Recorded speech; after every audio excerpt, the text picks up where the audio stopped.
আসসালামু আলাইকুম, কি অবস্থা তোমাদের? ওয়ালাইকুম আসসালাম সবাইকে।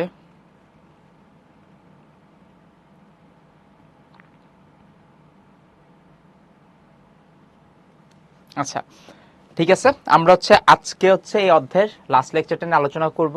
কারণ আমরা গত ক্লাস পর্যন্ত ট্রান্সক্রিপশন পড়ে ফেলছি, এখন শুধু ট্রান্সলেশন বাকি আছে, আর শেষে কয়েকটা অল্প পড়া বাকি আছে। তো আজকের ক্লাসে খুব বেশি একটা গত ক্লাসের মতো খুব বেশি একটা কঠিন হবে না, আজকের ক্লাসটা তুলনামূলক সহজ থাকবে। তো তোমাদের একটু লাস্ট ক্লাসে যে হোমওয়ার্কটা ছিল সেটা একটু রিভিশন দিয়ে দিই। তো আমরা পড়ে আসছিলাম রেপ্লিকেশন এবং ট্রান্সক্রিপশন। তো পড়া ছিল রেপ্লিকেশন এবং ট্রান্সক্রিপশন প্রক্রিয়াটা বর্ণনা করো। সো এই যখনই পরীক্ষায় আসবে আমাদের কি করতে হবে, চিত্র আঁকার কথা বলছিলাম যে রেপ্লিকেশন এবং ট্রান্সক্রিপশন তাদের ক্ষেত্রে তার ধাপগুলা কি কি আছে সুন্দর মতো চিত্র এঁকে দেখাইতে হয়। আমি যদি একটু সামারি করে তোমাদেরকে মনে করা দিই, তাহলে রেপ্লিকেশন প্রক্রিয়ার ক্ষেত্রে তার ধাপ হচ্ছে তিনটা। আচ্ছা, রেপ্লিকেশন আমরা কি বানাবো? ডিএনএ থেকে ডিএনএ বানাবো, তাই না? তাহলে ডিএনএ অণু থেকে ডিএনএ বানানোর প্রক্রিয়াকে বলা হয় রেপ্লিকেশন। রেপ্লিকেশন প্রক্রিয়ার ক্ষেত্রে প্রথম ধাপে আমরা একটা দ্বিসূত্রক ডিএনএ নিব। দ্বিসূত্রক ডিএনএ কে আমরা পরবর্তীতে এক সূত্রক ডিএনএতে রূপান্তর করবো। তাহলে খেয়াল করে দেখো, ধরো আমরা একটা দ্বিসূত্রক ডিএনএ নিলাম। প্রথম ধাপ হচ্ছে দ্বিসূত্রক থেকে এক সূত্রক ডিএনএতে রূপান্তর করার সময় মাঝখানে যে হাইড্রোজেন বন্ধনগুলো ছিল সেগুলোকে আমরা কাটবো হেলিকেজ এনজাইম দিয়ে, যাতে পুনরায় না পেঁচাতে পারে, তার জন্য সিঙ্গেল স্ট্র্যান্ড বাইন্ডিং প্রোটিন ছিল, তাই না? তারপর স্টেপ 2 বা ধাপ 2। ধাপ 2 এর আসল কাজ হচ্ছে কপি করা। এই ধরো একটা ডিএনএ আছে এরকম, এই যে একটা সূত্রক, এখানে ধরো আরেকটা সূত্রক আছে। এই দুইটা সূত্রক দেখে দেখে আমরা কপি করব। একটা যদি 3 প্রাইম থেকে 5 প্রাইমের দিকে থাকে, আরেকটা থাকবে তার বিপরীত 5 প্রাইম থেকে 3 প্রাইমের দিকে। এবং আমরা যখনই রেপ্লিকেশন পড়ছিলাম, পড়ার সময় বলছিলাম এখানে দুইটা শব্দ পাবো, একটা হচ্ছে লিডিং আর একটা হচ্ছে লেগিং। লিডিং সূত্রটা কি হবে? নিরবিচ্ছিন্নভাবে ডিএনএ কে কপি করে যাবে, নিরবিচ্ছিন্নভাবে।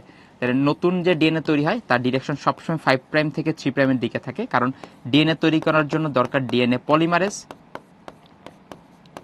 এবং ডিএনএ পলিমারেজ এনজাইম নতুন যত ডিএনএ তৈরি করবে তারা থাকবে 5 প্রাইম থেকে 3 প্রাইমের দিকে। ওকে, এখন এই যে ডিএনএটা আছে আমাদের ছাঁচ হিসেবে ব্যবহার করতেছি 5 প্রাইম থেকে 3 প্রাইম। তাহলে নতুন যেটা তৈরি করবো তার হওয়ার কথা কত? 3 থেকে 5।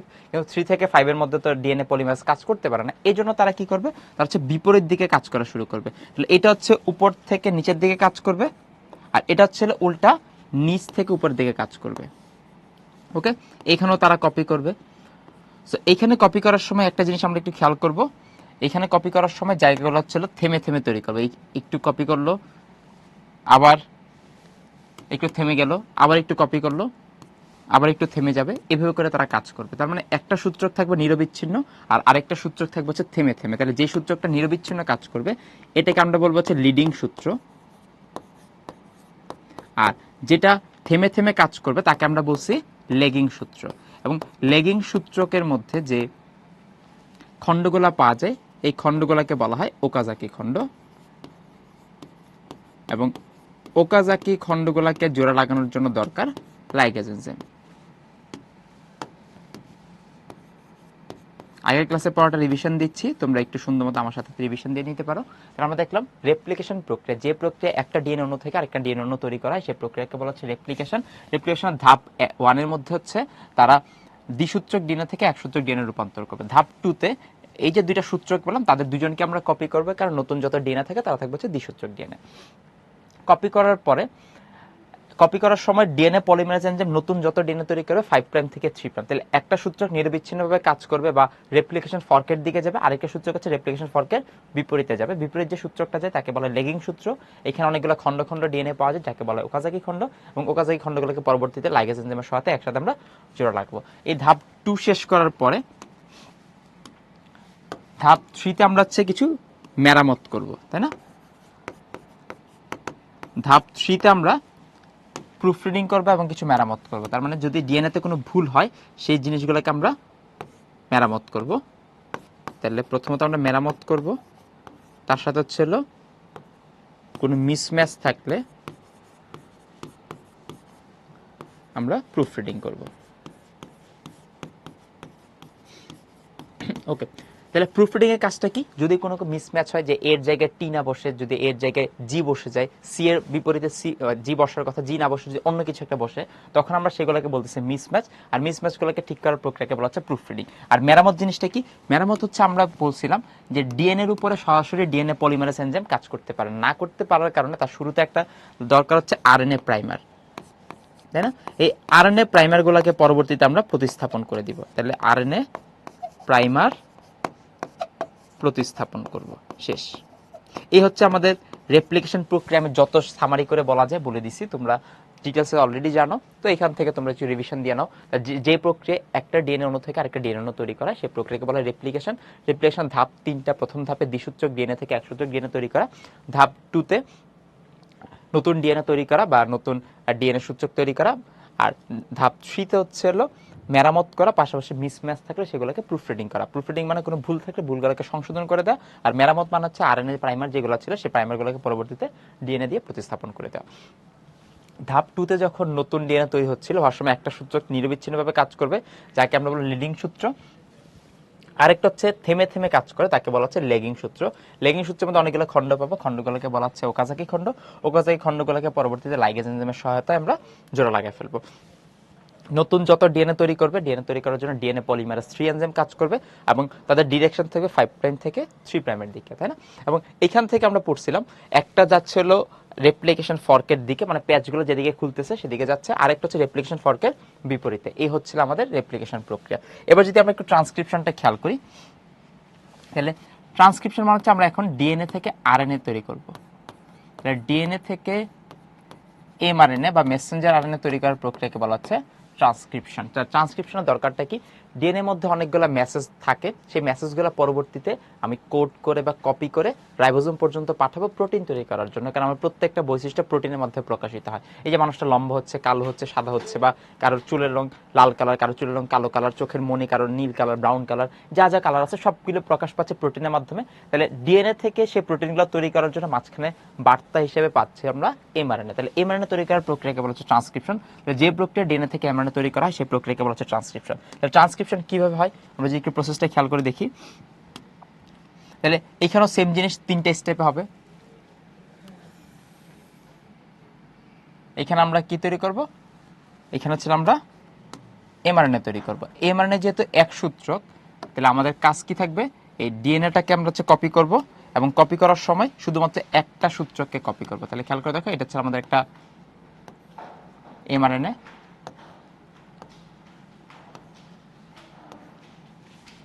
ওকে, এটা হচ্ছে আমাদের একটা এমআরএনএ, ঠিক আছে, এটা আমাদের একটা এমআরএনএ।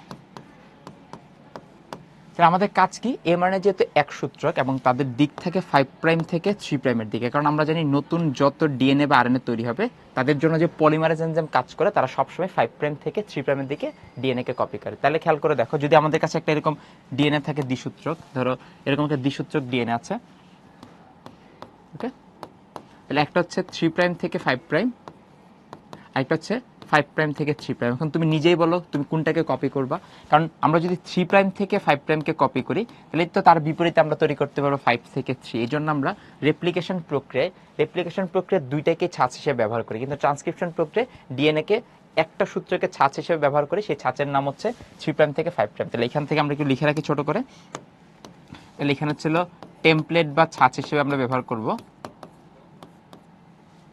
ডিএনএ, এবং কোন সূত্রকটা 3 প্রাইম থেকে 5 প্রাইম। এটাকে আমরা ছাঁচ হিসেবে ব্যবহার করে নতুন যত আরএনএ তৈরি করব তাদের দিক থাকবে হচ্ছে 5 থেকে 3। তাহলে আরএনএ তৈরি করার প্রক্রিয়া হচ্ছে 4টা। প্রথম প্রক্রিয়া আমরা মানে ছিল শুরু করব বা ইনিশিয়েশন করব, 2 নম্বর প্রক্রিয়া ছিল সূত্রকটাকে বর্ধিত করব বা লম্বা করব, 3 নম্বর প্রক্রিয়ার কাজ হচ্ছিল সমাপ্ত করব। কখন আমরা শুরু করব, তাহলে যখন আমরা টাটা বক্স পাবো টিএ এরকম, যখন অনেকগুলো আমরা নিউক্লিওটাইড পাবো তাদেরকে দেখে আমরা শুরু করতে পারি আমাদের ট্রান্সক্রিপশন প্রক্রিয়া। টাটা বক্স দেখে আমরা ট্রান্সক্রিপশন শুরু করব। শুরু করার পর ট্রান্সক্রিপশন প্রক্রিয়াটা চলতে থাকবে। চলার সময় একটা জিনিস আমরা খেয়াল রাখবো, আরএনএ তৈরি করার সময় থাইমিনের জায়গায় ইউরাসিল থাকবে, কারণ ডিএনএতে থাইমিন থাকে, আরএনএতে ইউরাসিল থাকে। তাহলে আমরা এর বিপরীতে ইউ বসাবো, বসাতে বসাতে আমরা কপি করতে থাকবো। কপি করার এক পর্যায়ে গিয়ে দেখবো যে অনেকগুলো অ্যাডেনিন শুধু কপি করতেছে। অনেকগুলো অ্যাডেনিন কপি করার সময় তখন বুঝে যাবো যে আমাদের আর কোনো সামনে মেসেজ নাই, তাহলে আমি সেই জায়গাটা অফ করে দিব। তাহলে আমাদের শুরু করলাম টাটা বক্স দেখে, শেষ করলাম হচ্ছে অনেকগুলো অ্যাডেনিন দেখে, অ্যাডেনিনের বিপরীতে ইউরাসিল বসাবো, বসাতে বসাতে আমাদের ট্রান্সক্রিপশন প্রক্রিয়াটা শেষ হয়ে যাবে। ট্রান্সক্রিপশন শেষ করার পরে যে আরএনএ তৈরি তাকে বলা হচ্ছে প্রি এমআরএনএ। তাহলে প্রি এমআরএনএ থেকে এখন আমাদের বানাইতে হবে চূড়ান্ত এমআরএনএ। তাহলে চূড়ান্ত এমআরএনএ করতে প্রথমে একটা ক্যাপ বসাবো, তারপর আমরা স্প্লাইসিং করব, আর তার সাথে হচ্ছে একটা টেল বসাবো, তাই না? ক্যাপের নাম হচ্ছে 7G আর টেলের নাম হচ্ছে পলি এ নিউক্লিওটাইড। এবং স্প্লাইসিং জিনিসটার ক্ষেত্রে আবার দুইটা শব্দ আমরা পড়ে আসছি, একটার নাম হচ্ছে এক্সনস আর আরেকটা শব্দ হচ্ছে ইন্ট্রনস। কাকে আমরা বাদ দিয়ে দিব তোমরাই বলো? তাহলে স্প্লাইসিং প্রক্রিয়াতে আমরা দুইটা শব্দ পেয়েছি, একটা হচ্ছে এক্সনস আর একটা হচ্ছে ইন্ট্রনস। তাহলে আমরা কাকে বাদ দিব? তাহলে এক্সনস হচ্ছে হলো কোডিং, যার মধ্যে মেসেজ আছে, আর ইন্ট্রনস হচ্ছে হলো নন কোডিং, যার মধ্যে কোনো মেসেজ নাই।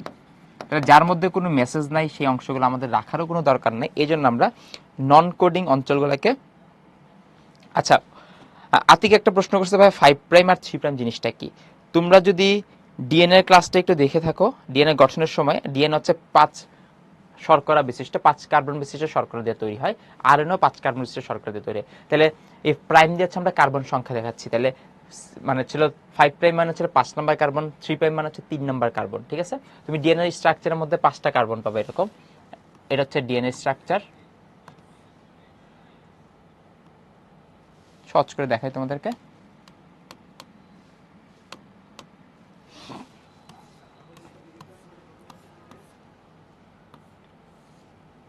এই দেখো, এটা হচ্ছে carbon number 1, carbon number 2, carbon number 3, carbon number 4, এখানে হচ্ছে কার্বন নাম্বার 5। এই হচ্ছে 5 কার্বন, এই হচ্ছে ডিএনএ এর প্রত্যেকটা শর্করার স্ট্রাকচার। তাহলে এইখান থেকে আমি 3 প্রাইম দিয়ে বোঝাচ্ছি এই যে এটা, আর 5 প্রাইম দিয়ে বোঝাচ্ছি এটা। তাহলে কোন ক্ষেত্রে স্ট্রাকচারের ক্ষেত্রে একটা অংশের শুরুতে হচ্ছে 5 প্রাইমটা উন্মুক্ত অবস্থায় থাকে, আর শেষ পাশে গেছে 3 প্রাইমটা উন্মুক্ত অবস্থায় থাকে। থাকার কারণে তাহলে 5 প্রাইম থেকে শুরু হয় 3 প্রাইম পর্যন্ত, অথবা আরেকটা তার বিপরীত দিকে থাকবে, যখন ডিএনএ দ্বিসূচক একটা অপরটার বিপরীতে, তাহলে আরেকটা হচ্ছে এরকম হবে দেখতে। ওকে, তাহলে আরেকটা দেখতে হচ্ছে এরকম হবে। এরকম হওয়ার কারণে এটা হচ্ছে তার আবার 1 নাম্বার কার্বন, এটা 2 নাম্বার, এটা 3 নাম্বার, এটা 4 নাম্বার, এটা 5 নাম্বার। তাহলে খেয়াল করে দেখো, এইটার ক্ষেত্রে শুরুতে আছে 5 প্রাইম, আর তার বিপরীত সূত্রকে শুরুতে কি আছে? 3 প্রাইম। এই যে দেখো, তাহলে একটা হচ্ছে 5 প্রাইম থেকে 3 প্রাইমের দিকে, বা 5 কার্বন থেকে 3 কার্বনের দিকে, আর অপর সূত্র হচ্ছে 3 কার্বন থেকে 5 কার্বনের দিকে। বুঝতে পারছো আতিক? এটা তোমাদের হচ্ছে ডিএনএ যখন তোমরা পড়ছো, ডিএনএ গঠনের মধ্যে জিনিসগুলো পড়ে ফেলছো, সেইগুলো নিয়ে খুব বেশি একটা ভয় পাওয়ার কিছু নাই। ওকে, এরপর এখান থেকে খেয়াল করে দেখি আমরা যেটা পড়তেছিলাম, যে স্প্লাইসিং পড়ার সময় আমরা দুইটা শব্দ পড়ছি, একটা হচ্ছে এক্সনস আর একটা হচ্ছে ইন্ট্রনস। তাহলে এক্সনস কোনটা আর ইন্ট্রনস কোনটা? তাহলে যার মধ্যে কোড বা মেসেজ আছে তাকে আমরা বলবো এক্সনস, আর যার মধ্যে কোনো কোড বা মেসেজ নাই তাকে আমরা বলতেছি ইন্ট্রনস। তাহলে স্প্লাইসিং প্রক্রিয়ায় যার মধ্যে কোনো মেসেজ নাই তাদেরকে আমরা বাদ দিয়ে দিব, তাহলে নন কোডিং অঞ্চলগুলোকে বাদ দিব, আর শুধুমাত্র কোডিং অঞ্চলগুলোকে রাখবো। এবং রাখার জন্য বা বাদ দেওয়ার জন্য একটা এনজাইম আমরা ব্যবহার করতেছি, সেই এনজাইমটার নাম হচ্ছে স্প্লাইসিওসোম। স্প্লাইসিওসোম, এই টোটাল প্রক্রিয়াটাকে আমরা বলতেছি স্প্লাইসিং প্রক্রিয়া। তাহলে দেখো, ট্রান্সক্রিপশন প্রক্রিয়া আমরা ডিএনএ থেকে এমআরএনএ তৈরি করব। এমআরএনএ তৈরি করার সময় আমরা ছাঁচ বা টেমপ্লেট হিসেবে ডিএনএ 3 প্রাইম থেকে 5 প্রাইম যে সূত্রকটা আছে সেটাকে আমরা ব্যবহার করব। করার পর নতুন যত এমআরএনএ তৈরি করব তার দিক থাকবে 5 প্রাইম থেকে 3 প্রাইমের দিকে, এবং এই নতুন এমআরএনএর মধ্যে আমরা পরবর্তী তাকে চূড়ান্ত করার জন্য মাথার মধ্যে একটা ক্যাপ পরাবো, পিছনে একটা টেইল পরায় দিব, সাথে হচ্ছে স্প্লাইসিং করে নন কোডিং অঞ্চল যার মধ্যে কোনো মেসেজ নাই সেগুলোকে বাদ দিয়ে দিব। ওকে, এটা হচ্ছে লেগিং। লেগিং মানে হচ্ছে যে সূত্রকটা থেমে থেমে তৈরি হয় সেটাকে বলা হচ্ছে লেগিং সূত্র, আর লিডিং সূত্র হচ্ছে যেটা নিরবিচ্ছিন্নভাবে তৈরি হয় সেটাকে হচ্ছে লিডিং সূত্র। তাহলে ধরো হচ্ছিল একটা ধরো, আচ্ছা খেয়াল করে দেখো, ধরো আমরা যদি একটা রাস্তা দিয়ে হেঁটে যাই, ওকে, রাস্তাটা সামনের দিকে যাচ্ছে, তুমিও সামনের দিকে হেঁটে হেঁটে যাচ্ছ, তাহলে যাওয়ার সময় যদি রাস্তা আরো সামনের দিকে যায় তুমি আরো সামনের দিকে যেতে পারবা। এটা হচ্ছে তোমার ডিরেকশনের দিকে বা রেপ্লিকেশন ফর্কের দিকে যাচ্ছ। তুমি যদি বিপরীত দিকে কাজ করতে চাও, তুমি ধরো একটা বিন্দু থেকে হাঁটা শুরু করলা, হাঁটতে হাঁটতে তুমি তোমার বাসা পর্যন্ত আসলা, আসার পর তুমি যে জায়গা থেকে শুরু করলা আসলে সেটা তোমার আসল ডেস্টিনেশন বা আসল স্টার্টিং পয়েন্ট ছিল না, স্টার্টিং পয়েন্ট ছিল আরো পিছনে, তাহলে তুমি আবার কি করবে, বাসা থেকে ওই স্টার্টিং পয়েন্ট পর্যন্ত যাবা, যে আবার বাসা পর্যন্ত আসবা। তুমি বাসাতে আসার পরে তোমাকে বলবে আরে না তোমার তো এখান থেকে আসতে বলে, তোমার তো ওই পয়েন্ট থেকে আসতে বলে। তাহলে দেখো তুমি প্রথমবার দেখো পয়েন্ট এ থেকে তুমি ডেস্টিনেশন পর্যন্ত আসলা, পরের বার তোমার মনে হলো যে তোমার স্টার্টিং পয়েন্ট এ না বি হওয়ার কথা ছিল, তাহলে তুমি আবার বি থেকে এ পর্যন্ত আসলা, এরপর তোমাকে বলবে না বি তো ছিল না, ছিল হচ্ছে সি। তার মানে এরকম করে করে তুমি একটু কাজ করে একটু আসলা, আসার পর আবার তোমার কাজ সামনে তৈরি করে দিল, আবার তুমি সেই কাজগুলো করলে, আবার তোমাকে কাজ করতে হচ্ছে। এই যে সূত্রটা আছে থেমে থেমে করতেছে, এটাকে আমরা বলছি লেগিং সূত্র।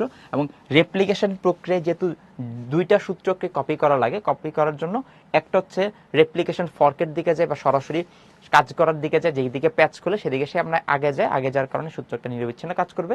আর যারা হচ্ছে রেপ্লিকেশন ফর্কের বিপরীত দিকে কাজ করে, কেন তারা বিপরীত দিকে কাজ করবে আমরা বলছিলাম, নতুন যত ডিএনএ তৈরি হবে 5 প্রাইম থেকে 3 প্রাইম, সো 5 প্রাইম থেকে 3 প্রাইম নতুন ডিএনএ তৈরি করার জন্য আমাদের কপি করতে হবে 3 থেকে 5। দেখো ডিএনএটা ছিল এখান থেকে এখানের দিকে, কিন্তু এইভাবে সে কাজ না করতে পেরে হচ্ছে উল্টা দিকে কাজ করবে, এই ডিরেকশনে সে কাজ করবে।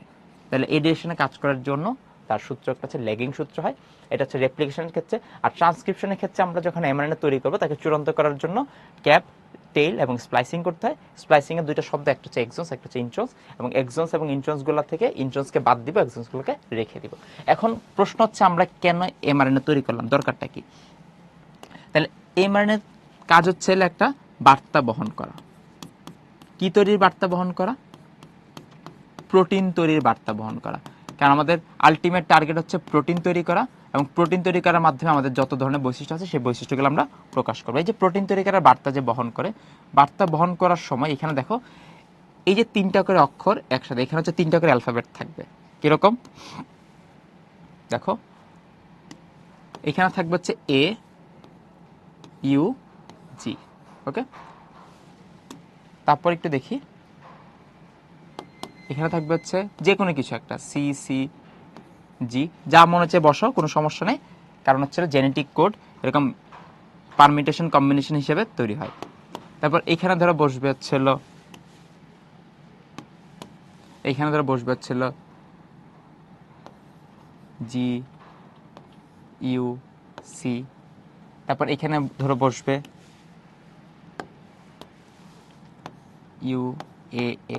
খেয়াল করে দেখো তো আমরা কয়টা করে অ্যালফাবেট দেখাইছি? 3টা করে অ্যালফাবেট। তাহলে এমআরএনএর মধ্যে অনেকগুলা এরকম নাইট্রোজেন ঘটিত ক্ষার থাকে। নাইট্রোজেন ঘটিত ক্ষারের 3টা করে অক্ষর, এই যে দেখো এ ইউ জি, এই 3টা করে অক্ষরকে আমরা একসাথে নাম দিচ্ছি, এই 3টা করে অক্ষরকে আমরা একসাথে নাম দিচ্ছি আমাদের জেনেটিক কোড, বা যাকে আমরা বলতে চাচ্ছিল কোডন। তাহলে এই যে 3টা করে অক্ষর থাকবে, এই 3টা করে অক্ষরকে আমরা একসাথে বলবো হচ্ছিল জেনেটিক কোড। এই যে এইখানে দেখো এই যে 3টা করে অক্ষর আছে, এই 3টা করে অক্ষরগুলোকে আমরা একসাথে বলতে চাচ্ছিল জেনেটিক কোড, ওকে। তাহলে এটার নামই হচ্ছিল আমাদের কোডন বা কোড। এই কোডনগুলোর কাজ কি? এই কোডনগুলোর কাজ হচ্ছে অ্যামাইনো অ্যাসিডকে নির্দেশ করা। অ্যামাইনো অ্যাসিডের কাজ কি?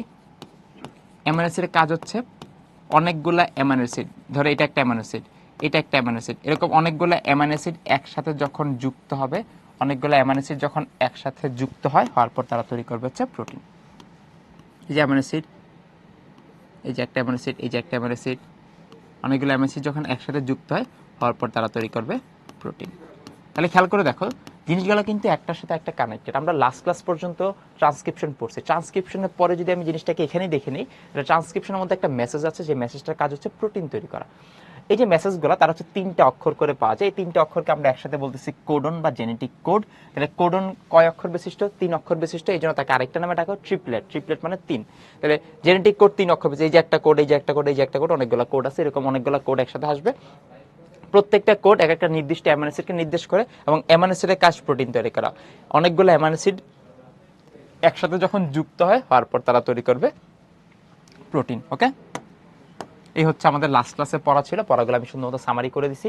ট্রান্সক্রিপশন ট্রান্সলেশন পরীক্ষা আসলে ব্যাখ্যাটা যাতে ঠিকঠাক মতো হয়, চিত্রটা যাতে ঠিকঠাক মতো হয়। খুব বেশি যে লিখতে হবে এরকম কিছু না, তুমি যতটুকু লিখবা ততটুকু লেখার মধ্যে যাতে ভুল না হয়। যেমন তুমি নতুন mRNA তৈরি করার সময় যদি 5' থেকে 3' এই সংখ্যাটা যদি উল্টা বসায় দাও, তাহলে কিন্তু তোমার খাতার নাম্বার চলে যাবে। কারণ mRNA সবসময় তৈরি হবে 5' থেকে 3' এর দিকে, এবং RNA তৈরি করার জন্য এনজাইমের নাম হচ্ছে RNA পলিমারেজ, আর DNA তৈরি করার জন্য এনজাইমের নাম হচ্ছে DNA পলিমারেজ। তাহলে mRNA তৈরি করার জন্য আমাদের একটা এনজাইম দরকার, সেই এনজাইমের নাম হচ্ছিল RNA পলিমারেজ এনজাইম।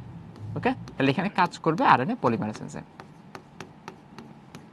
তাহলে লাস্ট ক্লাসের পড়া আমরা মোটামুটি রিভিশন দিয়ে দিছি। যারা লাস্ট ক্লাসটা মিস দিছো তারা চেষ্টা করবা আগের ভিডিওটা একটু দেখে নেওয়া, কারণ হচ্ছে এই টপিকগুলো রিটেনের জন্য 100% ইম্পর্টেন্ট। তোমার রেপ্লিকেশন, ট্রান্সক্রিপশন এবং আজকে যেটা পড়ো ট্রান্সলেশন, ঘুরে ফিরে এই জায়গা থেকে প্রথম অধ্যায় থেকে প্রশ্ন হয়। সো আমরা যদি এই টপিকগুলো একটু ভালো মতো পড়তে পারি, তাহলে আমাদের সিকিউ কমন পড়ার সম্ভাবনাটা বেড়ে যাবে। ওকে, কোডগুলো কিভাবে লিখবো? কোডগুলো কিভাবে লিখবো? এই যে আমি 3টা অক্ষর করে দেখাইছি, এটুকুই কোড, আর বেশি কিছু নাই। আর স্প্লাইসিং কোথায়? এই যে যখনই mRNA তৈরি হয়, হওয়ার পরপরই তার হচ্ছে স্প্লাইসিং হবে, হওয়ার পর তার হচ্ছে চূড়ান্ত mRNA তৈরি করবে, এবং চূড়ান্ত mRNA পরবর্তীতে নিউক্লিয়াস থেকে বের হয়ে সাইটোপ্লাজমে আসবে প্রোটিন তৈরি করার জন্য, আমরা যেটা এখন পড়বো। আজকে আমরা কি পড়বো? আজকে আমরা পড়বো যে ট্রান্সলেশন। ট্রান্সলেশন প্রক্রিয়াটা কি? যে প্রক্রিয়ায় mRNA থেকে প্রোটিন তৈরি করা হয়, mRNA থেকে প্রোটিন তৈরি করা হয়, সে প্রক্রিয়াকে বলা হয় ট্রান্সলেশন। mRNA থেকে প্রোটিন তৈরি করার যে প্রক্রিয়াটা সংঘটিত হবে কোষের সাইটোপ্লাজমে। কেন সাইটোপ্লাজমে হবে? কারণ প্রোটিন তৈরি করার জন্য আরেকটা অঙ্গাণু দরকার, যার নাম হচ্ছে রাইবোজোম। তাহলে সাইটোপ্লাজমের মধ্যে রাইবোজোম পাওয়া যায়, এবং রাইবোজোমের মধ্যে প্রোটিনটা তৈরি হবে, এবং রাইবোজোমের মধ্যে প্রোটিন তৈরি হওয়ার কারণে তাকে বলা হয় প্রোটিন ফ্যাক্টরি। তাহলে আমরা রাইবোজোমকে কি ফ্যাক্টরি নামে চিনি? Protein factory. তাহলে দেখো, তাহলে ট্রান্সলেশন মানে কি? যে প্রক্রিয়া mRNA থেকে পরবর্তীতে প্রোটিন তৈরি করা হয়, সেই প্রক্রিয়াটাকে বলা হচ্ছে ট্রান্সলেশন। ট্রান্সলেশন প্রক্রিয়াটা সংঘটিত হয় কোষের সাইটোপ্লাজমে, রাইবোজোম নামক অঙ্গাণুতে, এবং রাইবোজোমের মধ্যে প্রোটিন তৈরি করার কারণে রাইবোজোমকে বলা হচ্ছে কোষের প্রোটিন ফ্যাক্টরি। এছাড়া আমরা আর কি পড়বো এখান থেকে, এই চ্যাপ্টার থেকে? আর লাস্টে অল্প কিছু পড়া বাকি আছে, যার মধ্যে একটা হচ্ছে হলো আমরা জিন সম্পর্কে আলোচনা করব, আর আরেকটা অংশ হচ্ছে আমরা জেনেটিক কোড নিয়ে আলোচনা করব। ওকে, এতটুকু আজকের পড়া। ওকে, তাহলে এখান থেকে কোড জিনিসটা কি ফিক্স? সাদমান, আমরা কোডের ব্যাপারে আসতেছি। কোড জিনিসটা হচ্ছে পৃথিবীতে 64 প্রকারের কোড পাওয়া যায়, এর বাইরে কোনো কোড সম্ভবই না। ওকে, 64 টাইপসের কোড পাওয়া যায়। এই কোডগুলো এক একটা কোড এক একটা কাজ করে, এবং তাদের কাজগুলো হচ্ছে ফিক্সড। ওকে, আমরা কোডের বৈশিষ্ট্য একটু পরে পড়বো। তাহলে ট্রান্সলেশন সম্পর্কে এই যে সামারিটা বললাম, এইখান থেকে তোমার একটা এমসিকিউ কোশ্চেন কমন পড়বে। সো তুমি যদি ঠিকঠাক মতো এতটুকু অংশ জানো, এখান থেকে তোমার মাস্ট একটা এমসিকিউ কমন পড়বে। তাহলে পরীক্ষা প্রশ্ন আসতে পারে ট্রান্সলেশন কোথায় সংঘটিত হয়, কোন প্রক্রিয়া প্রোটিন তৈরি করা হয়, বা প্রোটিন তৈরি করার প্রক্রিয়াকে কি বলা হয়, কেন ট্রান্সলেশন সাইটোপ্লাজমে হয়? কারণ সাইটোপ্লাজমের মধ্যে রাইবোজোম নামক অঙ্গাণু থাকে, এবং রাইবোজোমের কাজ প্রোটিন তৈরি করা, তাই ট্রান্সলেশন প্রক্রিয়াটা রাইবোজোমে সংঘটিত হয়। ওকে, এবার দেখো একটা কথা বলা আছে সেন্ট্রাল ডগমা। খুবই সিম্পল জিনিস। আমরা রেপ্লিকেশন প্রক্রিয়ায় ডিএনএ থেকে ডিএনএ বানাইছিলাম, তাই না? ট্রান্সক্রিপশন প্রক্রিয়া সেই ডিএনএ থেকে বানাইলাম আমরা আরএনএ, যে আরএনএ নাম হচ্ছে এমআরএনএ। আর ট্রান্সলেশন প্রক্রিয়ায় সেই আরএনএ থেকে আমরা বানাচ্ছি প্রোটিন। তাহলে আমাদের প্রশ্ন হচ্ছে, কেন আমাদের প্রোটিন তৈরি করা দরকার? এত কষ্ট করে আমরা কেন প্রোটিন বানাচ্ছি? দেখো, ট্রান্সক্রিপশন এটা, আর নিচেটা হচ্ছে ট্রান্সলেশন। আমরা কেন এত কষ্ট করে প্রোটিন বানাচ্ছি? কারণ প্রোটিনের মাধ্যমে আমাদের যত ধরনের বৈশিষ্ট্য আছে সব ধরনের বৈশিষ্ট্য প্রকাশ পায়, এবং প্রোটিন যেহেতু সব ধরনের বৈশিষ্ট্য প্রকাশ করে, এই জন্য প্রোটিনকে বলা হয় জীবনের ভাষা। ওকে, তাহলে জীবনের ভাষা বলা হয় প্রোটিনকে, বা ল্যাঙ্গুয়েজ অফ লাইফ। আমাদের সব কিছুর আলটিমেট উদ্দেশ্য হচ্ছে প্রোটিন তৈরি করা। এবং খেয়াল করে দেখো, প্রত্যেকটা কোষের প্রত্যেকটা অঙ্গের কাজ হচ্ছে প্রোটিন তৈরি করা। প্রোটিনের মাধ্যমে তারা হচ্ছে এনজাইম, হরমোন, আমাদের চুলের রং, চেহারা বৈশিষ্ট্য, মানুষের বৈশিষ্ট্য, অ্যান্টিবডি, অ্যান্টিজেন, যা যা তৈরি করা দরকার সবকিছু প্রোটিন দিয়ে তৈরি করা হয়। তার মানে আমাদের একটা মানুষের কোন ধরনের বৈশিষ্ট্য তারা প্রকাশ করবে সবকিছু নির্ভর করতেছে প্রোটিনের উপরে, এবং সবকিছুর কেন্দ্রীয় কাজ যেহেতু প্রোটিন তৈরি করা, এটাকে বলা হচ্ছে সেন্ট্রাল ডগমা। তার মানে আমাদের প্রত্যেকটা সেলের একটা কেন্দ্রীয় কাজ হচ্ছিল প্রোটিন তৈরি করা, যাকে আমরা বলতেছি হচ্ছে সেন্ট্রাল ডগমা। তাহলে পরীক্ষা প্রশ্ন আসবে যে সেন্ট্রাল ডগমাতে কি কি পাওয়া যাচ্ছে? তাহলে সেন্ট্রাল ডগমাতে প্রথমত আমরা ট্রান্সক্রিপশন প্রক্রিয়ায় এমআরএনএ তৈরি করবো, তারপর ট্রান্সলেশন প্রক্রিয়া সেখান থেকে প্রোটিন তৈরি করবো। আর প্রোটিন যেহেতু আমাদের জীবনের ভাষা, তাহলে আমাদের সবকিছু বৈশিষ্ট্য প্রকাশ করবে প্রোটিন নিজে। ওকে, তাহলে দেখো, এই যে ডিএনএ থেকে আমরা বানাচ্ছি এমআরএনএ, সেই এমআরএনএ থেকে আমরা বানাচ্ছি প্রোটিন, এবং ডিএনএ থেকে এমআরএনএ বানানোর প্রক্রিয়াকে আমরা বলতেছি ট্রান্সলেশন, এবং সে এমআরএনএ থেকে প্রোটিন বানানোর প্রক্রিয়াকে বলা হচ্ছে ট্রান্সলেশন। এই হচ্ছে আমাদের সেন্ট্রাল ডগমার কনসেপ্ট। এই ফ্লোচার্টে আমাদের এমসিকিউতে কাজে লাগবে। ওকে, এবার চলে আসে জেনেটিক কোড এবং জিন সম্পর্কে আলোচনা। আমরা জেনেটিক কোড নিয়ে আলোচনা করি। শুরুতে একটা কথা বলা আছে জিন। তাহলে এ হচ্ছিল জিন, যাকে হচ্ছে আমরা ইংরেজিতে এভাবে লিখি GENA, ঠিক আছে। তার মানে এই জিন কিন্তু এরকম যে একটা দৈত্য আছে, এই জিনটা না, এটা হচ্ছিল আমাদের ডিএনএ এর একটা অংশ, যাকে আমরা বলছি জিন। এবং ছবিটি যদি আমরা খেয়াল করে দেখি, এটা হচ্ছে আমাদের একটা ডিএনএ। ওকে, এর মধ্যে এখানে ধরো অনেকগুলা নাইট্রোজেন গঠিত ক্ষার আছে, এইখানে ধরো অনেকগুলো নাইট্রোজেন গঠিত ক্ষার আছে, এইখানে ধরো নাইট্রোজেন গঠিত ক্ষার আছে। ওকে, বিভিন্ন কালার দিয়ে দেখাইছি কারণ বিভিন্ন কালারে বিভিন্ন কাজ আছে। ধরো এই যে অংশটা আছে, এটা ধরো আমার হচ্ছে উচ্চতা বা হাইট নির্ধারণ করে। ওকে, এই যে অংশটা আছে, এই অংশটা ধরো আমার চুলের কালার নির্ধারণ করে।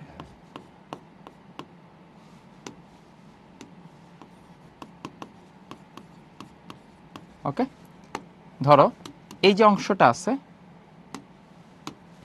এটা আমার হচ্ছে স্কিন কালার নির্ধারণ করে। তাহলে খেয়াল করে দেখো, পুরোটা হচ্ছে একটা ডিএনএ, তার এক একটা অংশ এক এক ধরনের কাজ করতেছে। তাহলে ধরো একটা অংশ আমাদের এই যে চোখের মনির যে কালারটা আছে, আমরা যেটাকে হচ্ছে চোখের কর্নিয়া আইরিশ বলতেছি, আইরিশের কালারটা নির্ধারণ করে। একটা অংশ মানুষের চুলের কালার নির্ধারণ করে, একটা অংশ মানুষের উচ্চতা নির্ধারণ করে, একটা অংশ মানুষের স্কিনের কালার নির্ধারণ করে। এই যে এক একটা অংশ এক এক ধরনের বৈশিষ্ট্য নির্ধারণ করতেছে। এই প্রত্যেকটা অংশকে দেখো, পুরো ডিএনএটা কিন্তু এটা, তার প্রত্যেকটা খণ্ডকে আমরা বলবো তখন জিন। তাহলে ডিএনএ অণুর খণ্ডাংশকে বলা হচ্ছে জিন। তাহলে এটা পুরাটা হচ্ছে ডিএনএ, এই পুরাটা হচ্ছে ডিএনএ, আর তার খণ্ডাংশকে বলা হবে জিন। তাহলে ডিএনএ অণুর খণ্ডাংশকে বলা হয় জিন। ওকে, তাহলে এই যে আমরা যে জিন শব্দটা বলি বা উচ্চারণ করতেছি, তাহলে এই শব্দটা আসছে ডিএনএ অণুর খণ্ডাংশ। ডিএনএ খণ্ডাংশ যারা নির্দিষ্ট বৈশিষ্ট্য প্রকাশে সহায়তা করে তাদেরকে বলা হচ্ছে জিন। এবং জিন শব্দটা সর্বপ্রথম আবিষ্কার করছে, বা জিন ব্যাপারটা সর্বপ্রথম আবিষ্কার করছে একজন বিজ্ঞানী, তার নাম হচ্ছে মেন্ডেল। একজন বিজ্ঞানী যার নাম হচ্ছে গ্রেগর জোহান মেন্ডেল। তিনি হচ্ছেন পেশায় একজন হচ্ছিল খ্রিস্টিয়ান ছিল। তিনি চার্চে চাকরি করতো, করার সময় তিনি তার চার্চের সামনে যে ফাঁকা জায়গা ছিল সেই জায়গাতে মটরশুঁটি চাষ করা শুরু করছে। তো মটরশুঁটি চাষ করা শুরু করার সময় দেখলো যে মটরশুঁটি একটা গাছ হয় লম্বা, একটা গাছ হয় খাটো, একটা গাছের বীজগুলো হয় হলুদ কালার, একটা গাছের বীজ হয় সবুজ কালার, একটা গাছের বীজ খুব সুন্দর গোল হয়, একটা গাছের বীজ কুঞ্চিত অবস্থায় থাকে। তার মানে খেয়াল করে দেখো, দুইটাই কিন্তু মটরশুঁটি গাছ, একটার মধ্যে একরকম বৈশিষ্ট্য, আরেকটার মধ্যে আরেক রকম বৈশিষ্ট্য। তখন তিনি চিন্তা করে দেখলো যে তাদের মধ্যে কিছু না কিছু আছে যার কারণে বৈশিষ্ট্যের মধ্যে পার্থক্য হয়। এই যে কিছু না কিছু আছে, সেই কিছুটাকে তিনি নাম দিয়েছে ফ্যাক্টর। তাহলে জিনকে সর্বপ্রথম নামকরণ করা হয় ফ্যাক্টর। তাহলে আমরা যেটাকে এখন জিন ডাকি, সেটা প্রথম আবিষ্কার হয়েছে কি নামে? ফ্যাক্টর নামে। তাহলে মেন্ডেল সর্বপ্রথম জিন সম্পর্কে ধারণা দিছে। এবং বিজ্ঞানের যে শাখায় জিন নিয়ে আলোচনা করা হয় তাকে বলা হচ্ছে জেনেটিক্স বা জিন তত্ত্ব। তাহলে মেন্ডেলকে বলা হয় ফাদার অফ জেনেটিক্স। ওকে, তাহলে জিন সম্পর্কে সর্বপ্রথম আলোচনা করছে মেন্ডেল, তাই তাকে বলা হচ্ছে ফাদার অফ জেনেটিক্স বা জিন তত্ত্বের জনক। এবং মেন্ডেল তিনি সর্বপ্রথম নাম দিয়েছে কি? ফ্যাক্টর। ওকে, এখন এই যে ফ্যাক্টরটা, এটার কারণে মানুষের বিভিন্ন বৈশিষ্ট্য পরিবর্তন। একজন মানুষের উচ্চতা বেশি থাকে, একজন মানুষের উচ্চতা কম থাকে, কারণ কি? তার মধ্যে ফ্যাক্টরটা ডিফারেন্ট বা জিনগুলো ডিফারেন্ট। এখন পরবর্তীতে আরেকজন বিজ্ঞানী, তার নাম হচ্ছিল জোহানসেন, তিনি কি করলো? নামটা পরিবর্তন করলো। তাহলে পরবর্তীতে একজন বিজ্ঞানী আসছে, তার নাম হচ্ছিল জোহানসেন। দেখো তো, জোহানসেন বানানটা বর্গীয় যেতে শুরু হয়েছে, এই জন্য মনে রাখবো জোহানসেন তিনি নামকরণ করেন জিন। তাহলে এতদিন আমরা জানতাম ফ্যাক্টর, পরবর্তীতে বিজ্ঞানী জোহানসেন তিনি জিন শব্দটা ব্যবহার করছে। তাহলে এখন আমরা যেটাকে জিন ডাকি, এই নামটা দিয়ে গেছে জোহানসেন, আর এটাকে আবিষ্কার করছে ফ্যাক্টর নামে, বিজ্ঞানীর নাম হচ্ছে মেন্ডেল। এই জন্য ফাদার অফ জেনেটিক্স বা জিন তত্ত্বের জনক গ্রেগর জোহান মেন্ডেল। এরপর এখান থেকে আরেকটা কথা বইতে বলা আছে, কৃত্রিম জিনের আবিষ্কারক বিজ্ঞানীর নাম হচ্ছে হরগোবিন্দ খোরানা। এটা একটি ভারতীয় বিজ্ঞানী, তার নাম হচ্ছে হরগোবিন্দ খোরানা। তিনি হচ্ছে কৃত্রিম জিনের আবিষ্কারক। কৃত্রিম জিন সংশ্লেষ করে, এবং এটার জন্য তাকে নোবেল প্রাইজও দেওয়া হয়েছে। ওকে, তাহলে খেয়াল করে দেখো, আমরা জিন সম্পর্কে জানলাম। জিন হচ্ছে ডিএনএ অণুর খণ্ডাংশ, ডিএনএ অণুর খণ্ডাংশ যা নির্দিষ্ট বৈশিষ্ট্য প্রকাশে সহায়তা করে তাকে বলা হচ্ছে জিন। তাহলে ডিএনএ মধ্যে অনেক অংশ থাকে, প্রত্যেকটা অংশ একটা আলাদা আলাদা কাজ করে, এবং প্রত্যেকটা অংশকে আমরা জিন নামে চিনবো। জিন সর্বপ্রথম আবিষ্কার করছে বিজ্ঞানী মেন্ডেল, তাকে বলা হচ্ছে ফাদার অফ জেনেটিক্স, এবং তিনি নাম দিয়েছিল ফ্যাক্টর। পরবর্তীতে বিজ্ঞানী জোহানসেন এটার নাম পরিবর্তন করে রাখছে জিন, আর হরগোবিন্দ খরনা তিনি হচ্ছে কৃত্রিম জিন আবিষ্কার করেন। এতটুকু পড়ার পর তোমাকে আরেকটা জিনিস জানতে হবে, বইতে একটা শব্দ আছে জিন, আর একটা শব্দ আছে জিনোম, এই দুইটা পার্থক্য জানতে হবে। একটা শব্দ হচ্ছে জিনোম, আরেকটা হচ্ছে জিন। তাহলে এদের মধ্যে পার্থক্যটা কি? জিন সম্পর্কে আমরা অলরেডি জানি, জিন কি? ডিএনএ অণুর খণ্ডাংশ।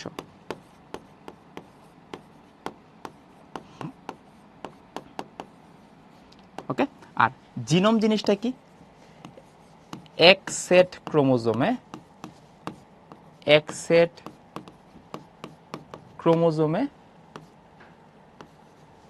যত জিন আছে, এক সেট ক্রোমোজোমে যত জিন আছে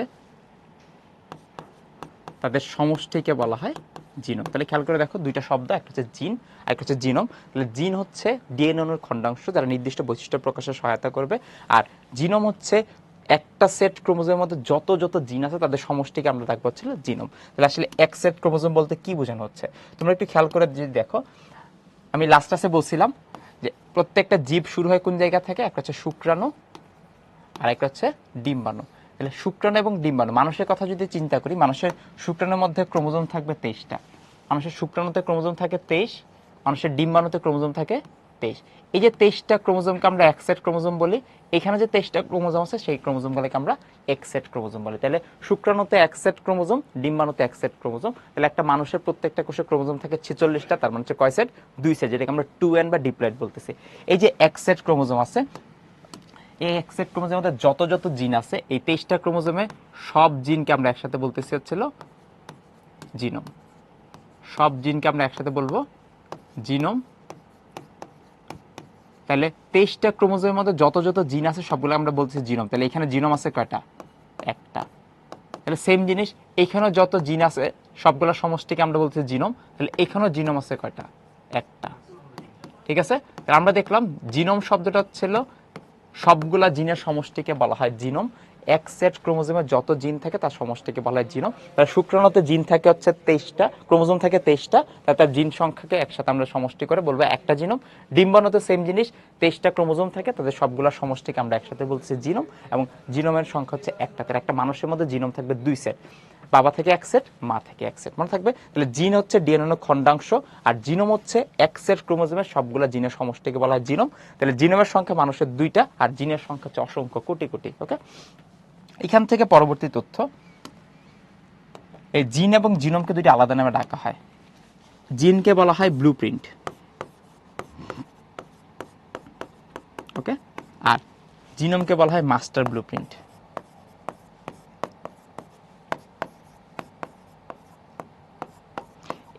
কোনটার মানে তাহলে কি? ব্লুপ্রিন্ট শব্দের অর্থ হচ্ছে নীল নকশা। তাহলে তুমি একটা যখন বিল্ডিং তৈরি করতে যাবা, কোনো একটা ভবন তৈরি করতে যাবা, কোনো একটা কাজ করতে যাবা, তার আগে তোমার একটা প্ল্যানিং করা লাগে না? সেই প্ল্যানিংটাকে বলা হচ্ছিল নীল নকশা বা ব্লুপ্রিন্ট। তাহলে খেয়াল করে দেখো, একটা মানুষ বড় হওয়ার সময় তার কি কি বৈশিষ্ট্য প্রকাশ পাবে, সেই বৈশিষ্ট্যগুলো হচ্ছে আমাদের ডিএনএর মধ্যে জমা করা আছে। তাহলে ডিএনএর এই অংশটা একটা জিন, এই অংশটা জিন, এই অংশটা জিন। তাহলে এইটা তোমার উচ্চতাটা লম্বা করে দেবে, এটা তোমার চুলগুলোকে লাল করে দেবে, এটা তোমার চোখগুলোকে নীল করে দেবে। এই সব কিছু মিলে একটা মানুষের বৈশিষ্ট্য প্রকাশ পাচ্ছে। তাহলে প্রত্যেকটা যে আলাদা আলাদা খণ্ড আছে বা প্রত্যেকটা যে অংশ আছে, এই প্রত্যেকটা অংশকে আমরা বলতেছি জিন, এবং তারা হচ্ছে ব্লুপ্রিন্ট হিসেবে কাজ করবে। এবং সবগুলা জিনকে যখন আমি একসাথে সমষ্টি করব তার নাম হয়ে যাচ্ছে জিনোম। তাহলে জিনোমকে আমরা বলছি মাস্টার ব্লুপ্রিন্ট। তার মানে তোমার একটা বৈশিষ্ট্যের জন্য আমরা বলতেছি ব্লুপ্রিন্ট, আর সবগুলা বৈশিষ্ট্যকে আমরা একসাথে সমষ্টি করে যখন আমরা বলবো তখন আমরা তাকে বলতেছি মাস্টার ব্লুপ্রিন্ট। জিনোমকে বলা হবে মাস্টার ব্লুপ্রিন্ট, আর জিনকে বলা হবে শুধুমাত্র ব্লুপ্রিন্ট। এই দুইটা ইনফরমেশন ভর্তি পরীক্ষা অনেকবার আসছে, মেডিকেল বলো, ঢাকা ভার্সিটি বলো। নিচের কোনটিকে ব্লুপ্রিন্ট বলা হয়, পরের বছর প্রশ্ন হবে নিচে কোনটিকে মাস্টার ব্লুপ্রিন্ট বলা হয়। তাহলে জিনকে বলা হবে ব্লুপ্রিন্ট, আর জিনোমকে বলা হবে মাস্টার ব্লুপ্রিন্ট। ওকে, আর্টিফিশিয়াল জিন বা কৃত্রিম জিন তৈরি করানো হচ্ছে হরগোবিন্দ খোরানা। ওকে ফাতেমা, স্ক্রিন ক্লিয়ার না থাকলে তোমরা একটু ডেটা কানেকশনটা চেক দিবা, তাহলে ঠিক হয়ে যাবে। হ্যাঁ, ইন্ট্রন্স মানে হচ্ছে বাদ দেওয়া, স্টপ কোডের মানে হচ্ছে কোডবিহীন প্রোটিন শেষের সংকেত। আচ্ছা, কোডবিহীন আর ইন্ট্রন্স কি সেম না সাফাত? প্রথমত হচ্ছে ইন্ট্রন্স গুলোতে আমরা এমআরএনএ থেকে বাদই দিয়ে দিছি, তাহলে বাদ দিয়ে দেওয়ার পরে তাহলে যেখানে আমাদের প্রোটিন তৈরি করার কথা সেখানে কিন্তু কোনো ইন্ট্রন্স নাই। তাহলে ইন্ট্রন্স না থাকলে স্টপ কোডন জিনিসটা কি? স্টপ কোডন হচ্ছে যেটা কাজ বন্ধ করার নির্দেশ দেবে, তার মধ্যে কিন্তু মেসেজ আছে, সেই মেসেজ হচ্ছে কাজটাকে তুমি বন্ধ করো। তার মানে ইন্ট্রন্সের মধ্যে কোনো মেসেজই থাকবে না, আর স্টপ কোডনের মধ্যে একটা মেসেজ থাকবে, সেই মেসেজটা হচ্ছে কাজ বন্ধ করার মেসেজ। বুঝতে পারছি সাফাত? ওকে।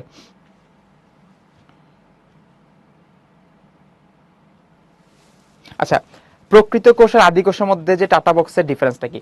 না, প্রকৃত কোষের ক্ষেত্রে আমরা যেটা পাচ্ছি তোমাদেরকে একটু দেখা দিই, আমরা প্রকৃত কোষে যেটা পাচ্ছি তার নাম হচ্ছে টাটা, TATA। ওকে। আর আদি কোষের মধ্যে আমরা যেটা পাচ্ছি তার নাম হচ্ছিল TATAAT, যেটাকে আমরা টাট বলি। ঠিক আছে, টাট। এটা হচ্ছে আমরা পাচ্ছি প্রকৃত কোষে, আর টাটার বক্স আমরা পাচ্ছিল আদি কোষে। ওকে, তাহলে খেয়াল করে দেখো, যেহেতু আমরা ট্রান্সক্রিপশন প্রক্রিয়া শুরু করার জন্য আবার ডিএনএ অংশটাই ভাঙতে হবে, সেখানে নতুন আরএনএ তৈরি করতে হবে। সো যেখানে হচ্ছে হাইড্রোজেন বন্ধনগুলো কম আছে, এখানে হচ্ছে টি এর দুইটা হাইড্রোজেন বন্ধন, এখানে দুইটা হাইড্রোজেন বন্ধন, হাইড্রোজেন বন্ধন কম থাকার কারণে ভাঙার প্রক্রিয়াটাও সোজা এবং ট্রান্সক্রিপশন প্রক্রিয়া শুরু করা সোজা। তো প্রকৃত কোষের ক্ষেত্রে টাটা বক্স দেখলে বা টি অনেকগুলো একসাথে থাকলে তখনই তারা হচ্ছে ট্রান্সক্রিপশন শুরু করবে। আর আদি কোষের ক্ষেত্রে বিজ্ঞানীরা আবিষ্কার করছে যে এই প্যাটার্নটা এরকম থাকে, তারপর এরকম। এই জন্য হচ্ছিল আদি কোষ এবং প্রকৃত কোষের সাথে ট্রান্সক্রিপশন শুরু করার জন্য একটা হচ্ছে টাটা বক্স আর একটা হচ্ছে টাটার বক্স। ওকে লাবিবা?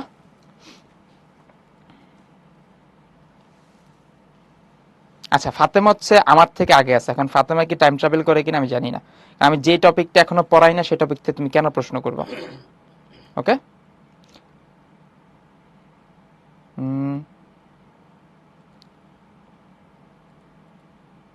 আচ্ছা, তাসনিম একটা প্রশ্ন করছে, স্যার আরএনএ প্রাইমার কি আর পিস আচ্ছা কপি করে আর ডিএনএ পলিমারেজ কি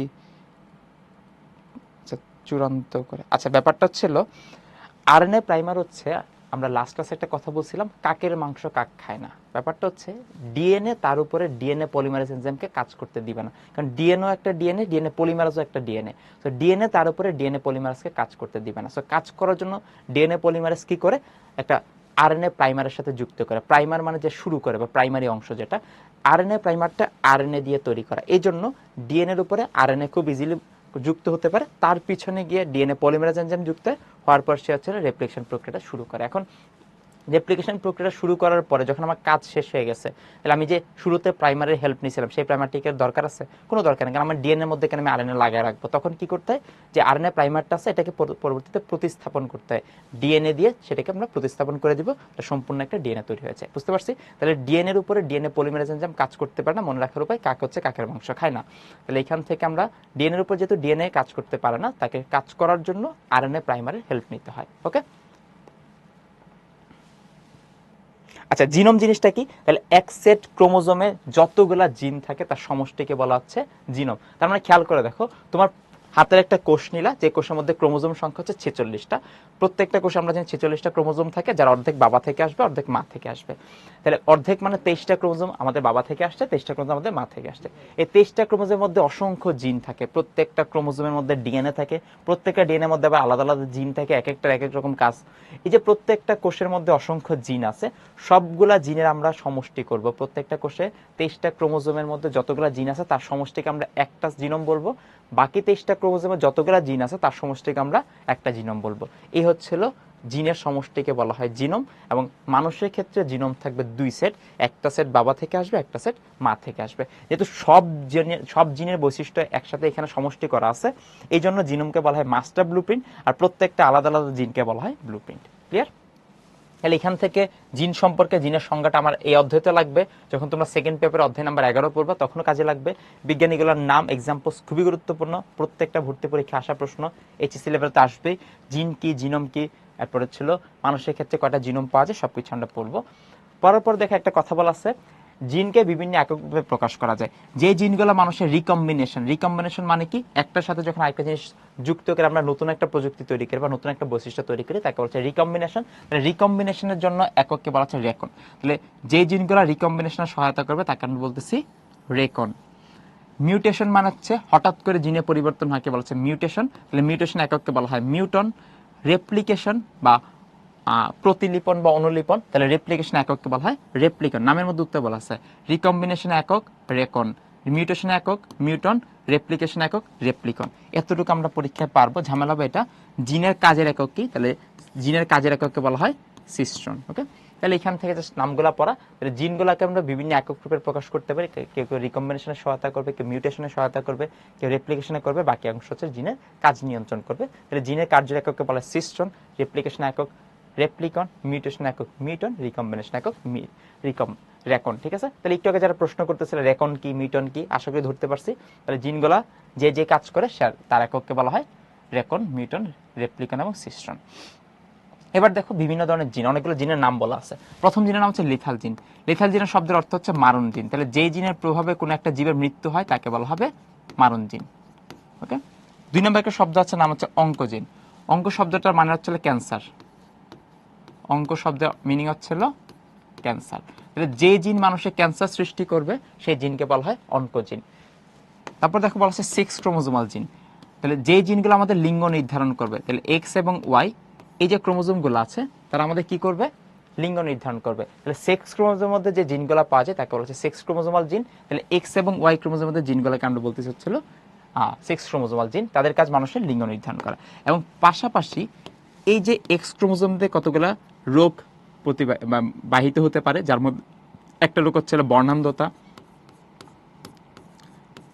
বর্ণান্ধতা মানে হচ্ছে সে কালারের পার্থক্য করতে পারবে না। ধরো এখানে আমি একটা লাল কালার দিলাম, ওকে, আবার ধরো এখানে একটা সবুজ কালার দিলাম।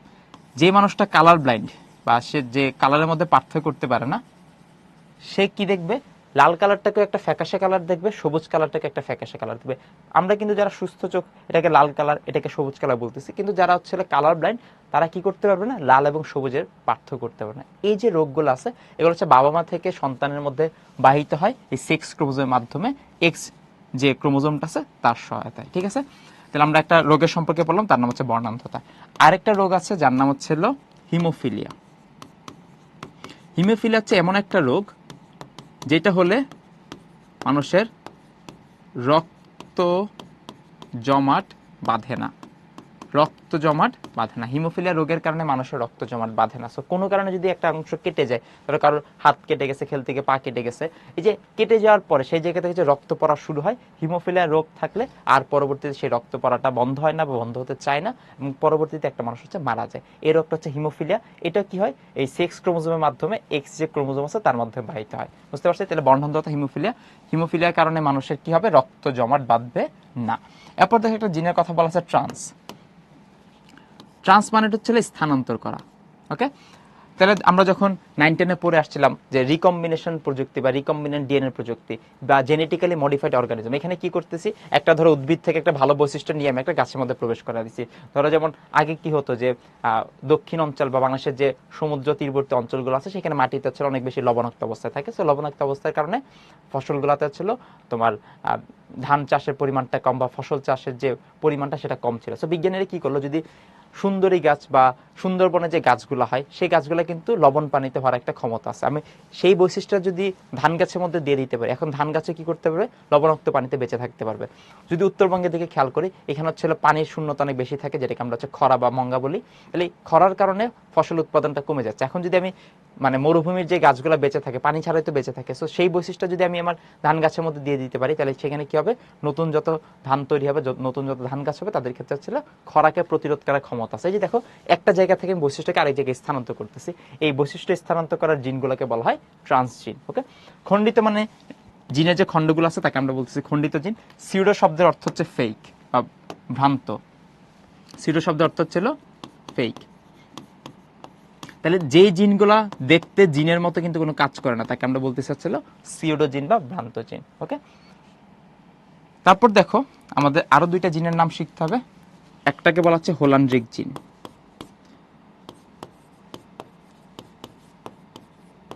হোলান্ড্রিক জিন। তাহলে মানুষের ওয়াই ক্রোমোজোমে যে জিনটা পাওয়া যায়, ওয়াই ক্রোমোজোমে যে জিনটা পাওয়া যায় তার নাম হচ্ছে হোলান্ড্রিক জিন।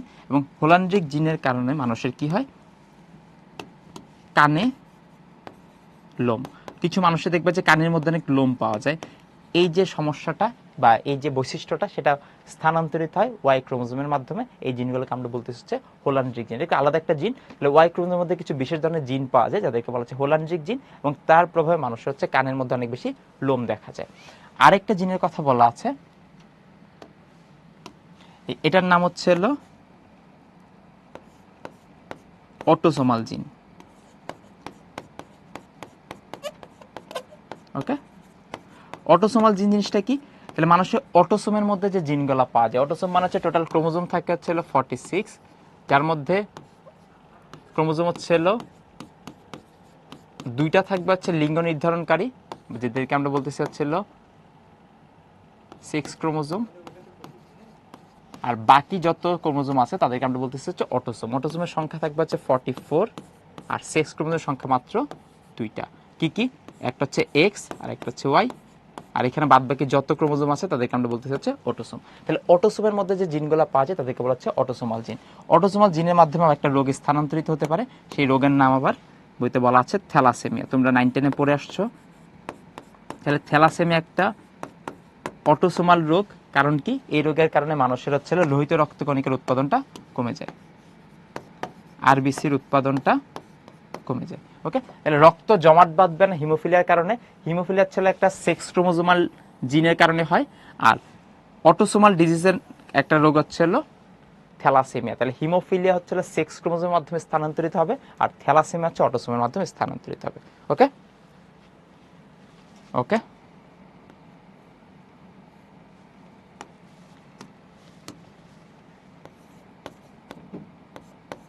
এই হচ্ছিল আমাদের বইতে কতগুলো কথা বলা আছে। এগুলো প্রত্যেকটা এমসিকিউতে আসবে, কোনো বিকল্প নাই মুখস্থ করা। আমি জিনিসকে তোমাদের বুঝাই দিলাম। তাহলে যে জিনের কারণে কোনো একটা জীবের মৃত্যু হয় তাকে আমরা বলবো হচ্ছে লিথাল জিন। তারপর যে জিন ক্যান্সার সৃষ্টিতে সহায়তা করবে, ক্যান্সার সৃষ্টিকারী জিন, তাকে বলা হচ্ছে অনকোজিন। লিঙ্গ নির্ধারণকারী ক্রোমোজোমের মধ্যে যে জিনগুলো পাওয়া যায় তাদেরকে বলা হচ্ছে সেক্স ক্রোমোজোমাল জিন। সেক্স ক্রোমোজোম হচ্ছে 2টা, এক্স এবং ওয়াই। এক্স এবং ওয়াই থাকলে সেটা হচ্ছে ছেলে হয়, আর 2টা এক্স থাকলে সেই সন্তানটা হচ্ছে মেয়ে হয়।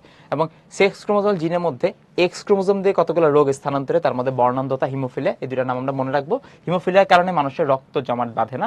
রক্ত জমাট না বাঁধার কারণে কোনো একটা কারণে যদি তোমার রক্তক্ষরণ শুরু হয়, সেই রক্তক্ষরণটা বন্ধ হওয়ার সম্ভাবনা কমে যায়।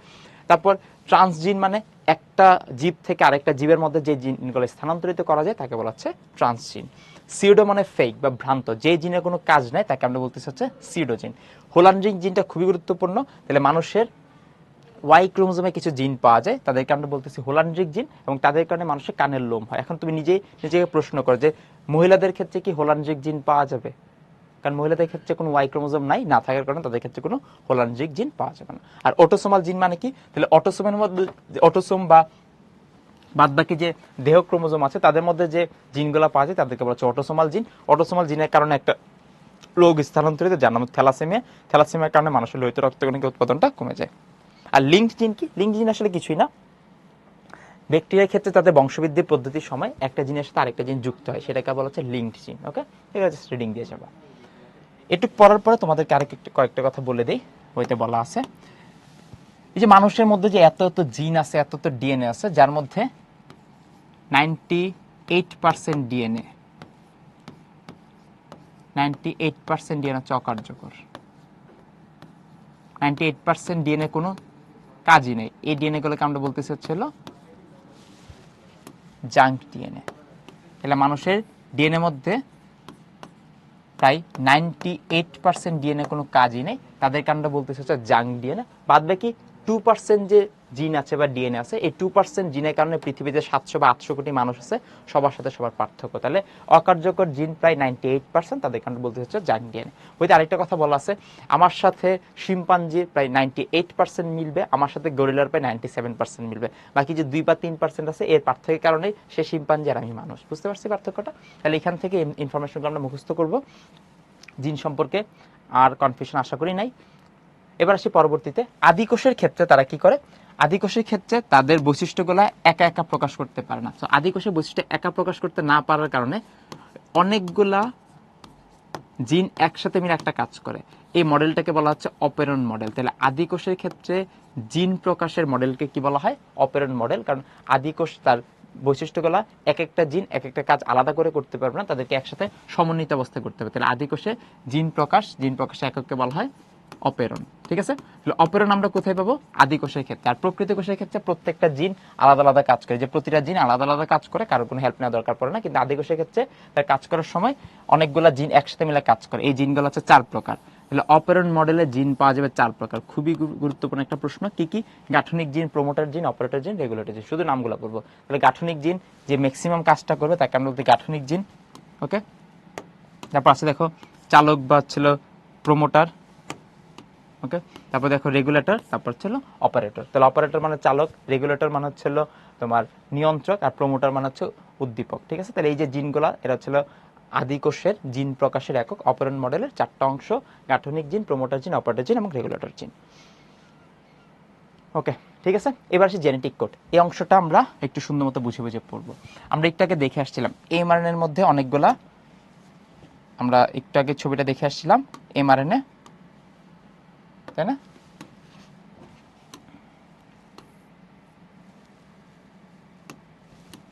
ওকে,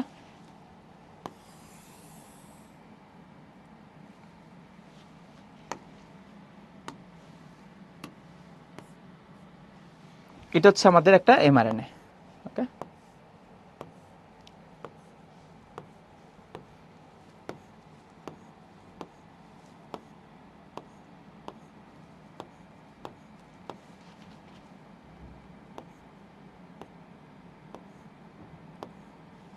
ধর এটা হচ্ছে আমাদের একটা এমআরএনএ। আমরা একটু আগে যেটা লাস্ট ক্লাসে বানিয়ে আসছিলাম, এটা হচ্ছে একটা এমআরএনএ। আমরা এমআরএনএ এর মধ্যে পড়ছিলাম এই যে নাইট্রোজেন গঠিত বেস থাকে বা নাইট্রোজেনাস ক্ষার থাকে, এই নাইট্রোজেনাস বেসের ক্ষেত্রে এটা হচ্ছে 5 প্রাইম থেকে 3 প্রাইমের দিকে থাকবে, এবং নাইট্রোজেনাস বেসগুলোর ক্ষেত্রে তারা হচ্ছে তিনটা করে একসাথে থাকবে। তাহলে দেখো আমরা শুরুতে বলছিলাম সবসময় শুরুতে এ ইউ জি থাকবে, যেটাকে আমরা স্টার্ট কোডন বলবো। তারপর ধরো ইউজিসি ধরলাম, যা যা লিখি কোনো সমস্যা নেই। ওকে,